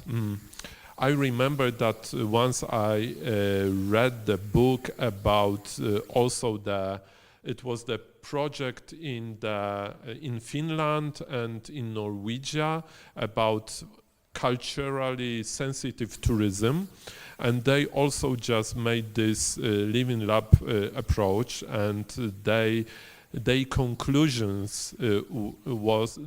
main conclusion was that tourism planning should form the space for negotiated participation. and just create the space for even exchanging the roles and make the place for participants just an option of not participation in the project. It is also a very important thing to discuss with those who don't want to participate in the project, because we can also learn from them what are the reasons of this position. So I think it is also important. But I mentioned that I wanted to ask you about the specific thing, Melanie. And this specific thing is that you mentioned that creative education, and you said that it doesn't refer to tourism.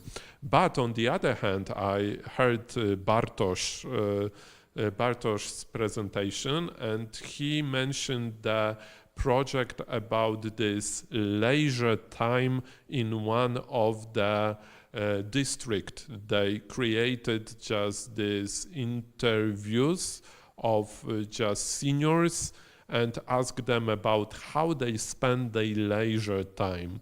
So for me, it's a kind of creative education, also referring to the leisure time, maybe tourism time, and this is maybe the space where the tourism can be involved in not tourism purposes. Because I think that we also need to know that leisure time, entertainment is a part of the immaterial, immaterial heritage of the city. And we can use tourism and leisure time to archive the social aspects of living in those districts, and it can be also used somehow in the future for promoting not only tourism but leisure time in this particular district. So what do you think? Can we just add this creative education to the to-do list of just involving participants, involving communities to tourism planning? What is your opinion about that? Oh, yeah, that's an interesting thought, isn't it? I mean, I think in terms of creative education, though, in this field, I think there are two areas where it's quite interesting to focus our energies, especially in universities. Like visitor economy is one, because that's the overlap between residents, leisure and entertainment, and also what tourists are doing, all in the same space and at the same time with mixed audiences. So this is quite good. I also think experience creation using technology in various attractions, leisure facilities, and so forth, because everybody's using them, whether they're residents or tourists.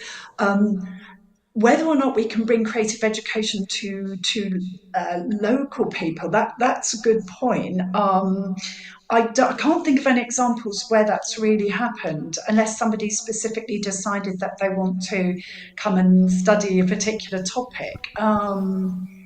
But certainly, I think it would. If it happens in more in the arts, maybe in craft sector in Hungary. So it would be common that museum curators, archaeologists, artists from museums would go out to the communities to involve them in workshops, I think, relating to what would be considered to be probably culture-based leisure, and then to sort of raise awareness, I suppose, of heritage issues, but also, or even like, I think also there are still a lot of traditional industries in Hungary, like embroidery, which is still done by hand.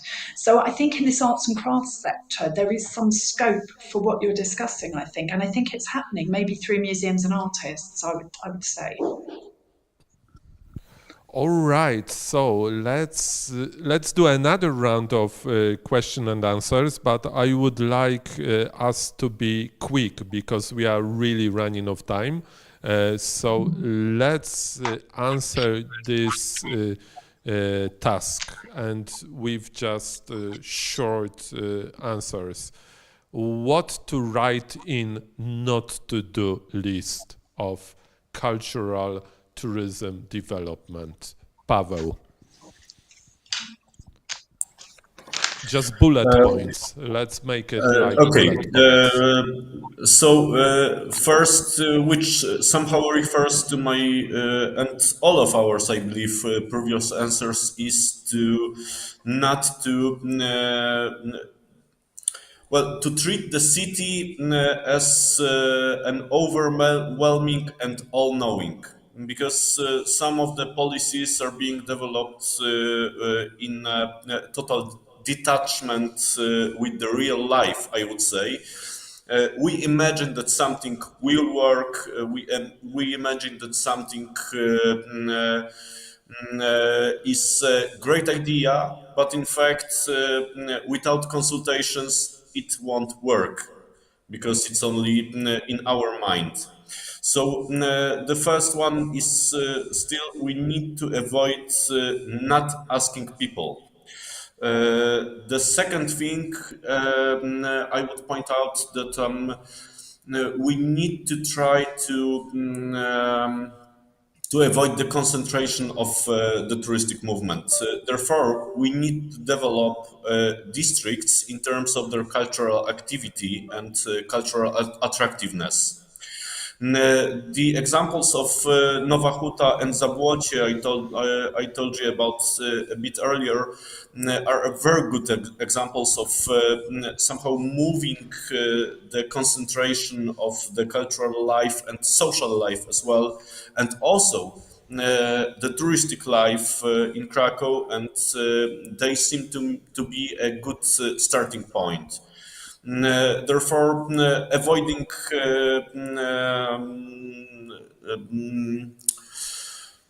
I would put that in short bullet points, avoiding our invention as the only one that works, and also trying to develop and support cultural and social life in the district that are not most touristical, yet we can create them touristical. The Wesoła district is a good example of that. We are trying to develop it as much as we can in a very, very participatory model, and I hope it will see the effects in the following years. Thank you very much. Well received, Paweł. Andrea? To rely on what Pavel was mentioned, avoid making decision without data. Because in this time we can use technology as our main friend in using and collecting data. I mean, using flow mapping technology like Wi-Fi, mobile datas to better understand the tourist and also the residents' needs and pets. So, but in the same time, don't let technology replace the real connection between your city and the people inside of it. So let's not look at the technology like the um, tool that will make our life easy. Just look at the technology to better understand the needs, to better rely on the needs of the people, and yes, use it to make better decision to raise the quality of life for everybody. Yes, indeed. We all agree with your propositions. So now, Brigida. Well, in my opinion, I think we we we have to keep keep going in maintain the dialogue with the central government open, helping us to to giving some laws that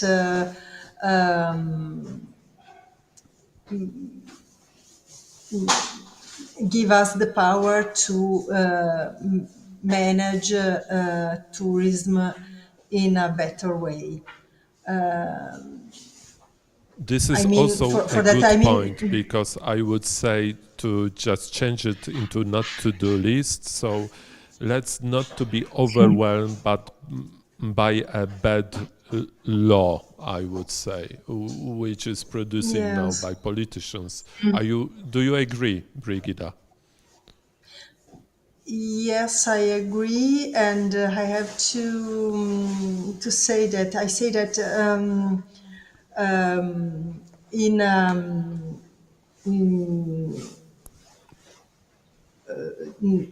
we need some help now for the shore rental matter, and which is an issue we cannot solve by ourselves.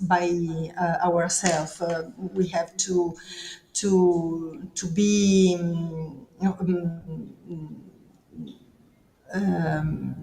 to be lead by the central government, I think. Yes. And what we don't have to do. Sorry. Yes. You can continue. I'm sorry, I Okay. interrupted you. And what we don't have to do, I think we don't have to stop the dialogue with our locals in every kind of sector they are. Residents and all the stakeholders are involved in tourism sector, which are many. I think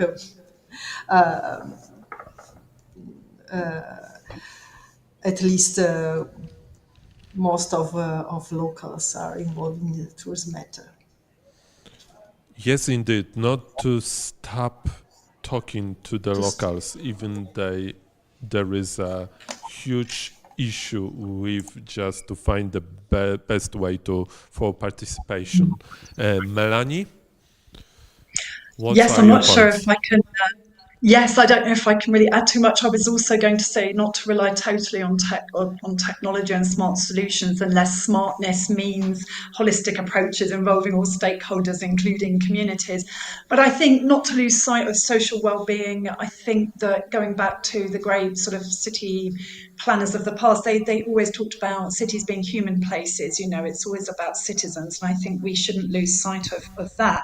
And we talk a lot about economics and environment, but you know, not to lose sight of social well-being and also cultural sustainability. So not losing the heritage and the sense of place. And I think this is very important for cultural tourism as well. And I think don't blame tourism for everything. You know, think more positively about, you know, narratives about tourism that are positive. What can it add to the visitor economy, for example, where residents and tourists are using the same facilities, as we said? And somewhere like Vienna, it has a fantastic visitor economy strategy, and it includes tourism, and it's all about being positive about the interactions between the people and the sectors and the leisure and the tourism and entertainment. So, and including the heritage, of course. So, I think there are ways to do it. I think we can manage this, but yeah, not to sort of put our priorities in the wrong place or to be negative about things that don't really deserve it. Yeah.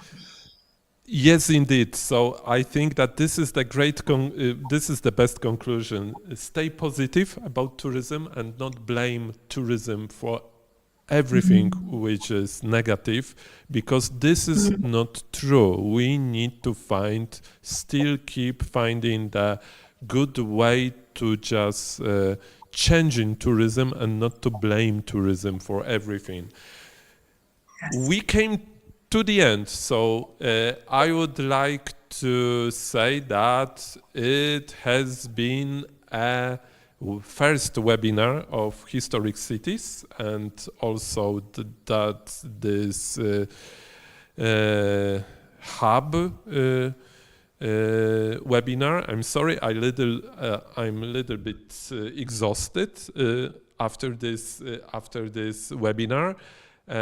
And I would like to thank Melanie K. Smith, Paweł Szczepanik, Andrea Mitrofan-Radoju, and Brigida Pagani for your involvement, and also indirectly Bartosz Małolepszy for your discussion and for your presentation. As you can see, I've got my 2 lists full. So I am going to write it down and send you for consultations, and then we can just publish it on the website. So thank you very much for your involvement, and I think that we will just keep doing the tourism better in the future. Thank you so much, and let's see once again in the future. Thank you so much.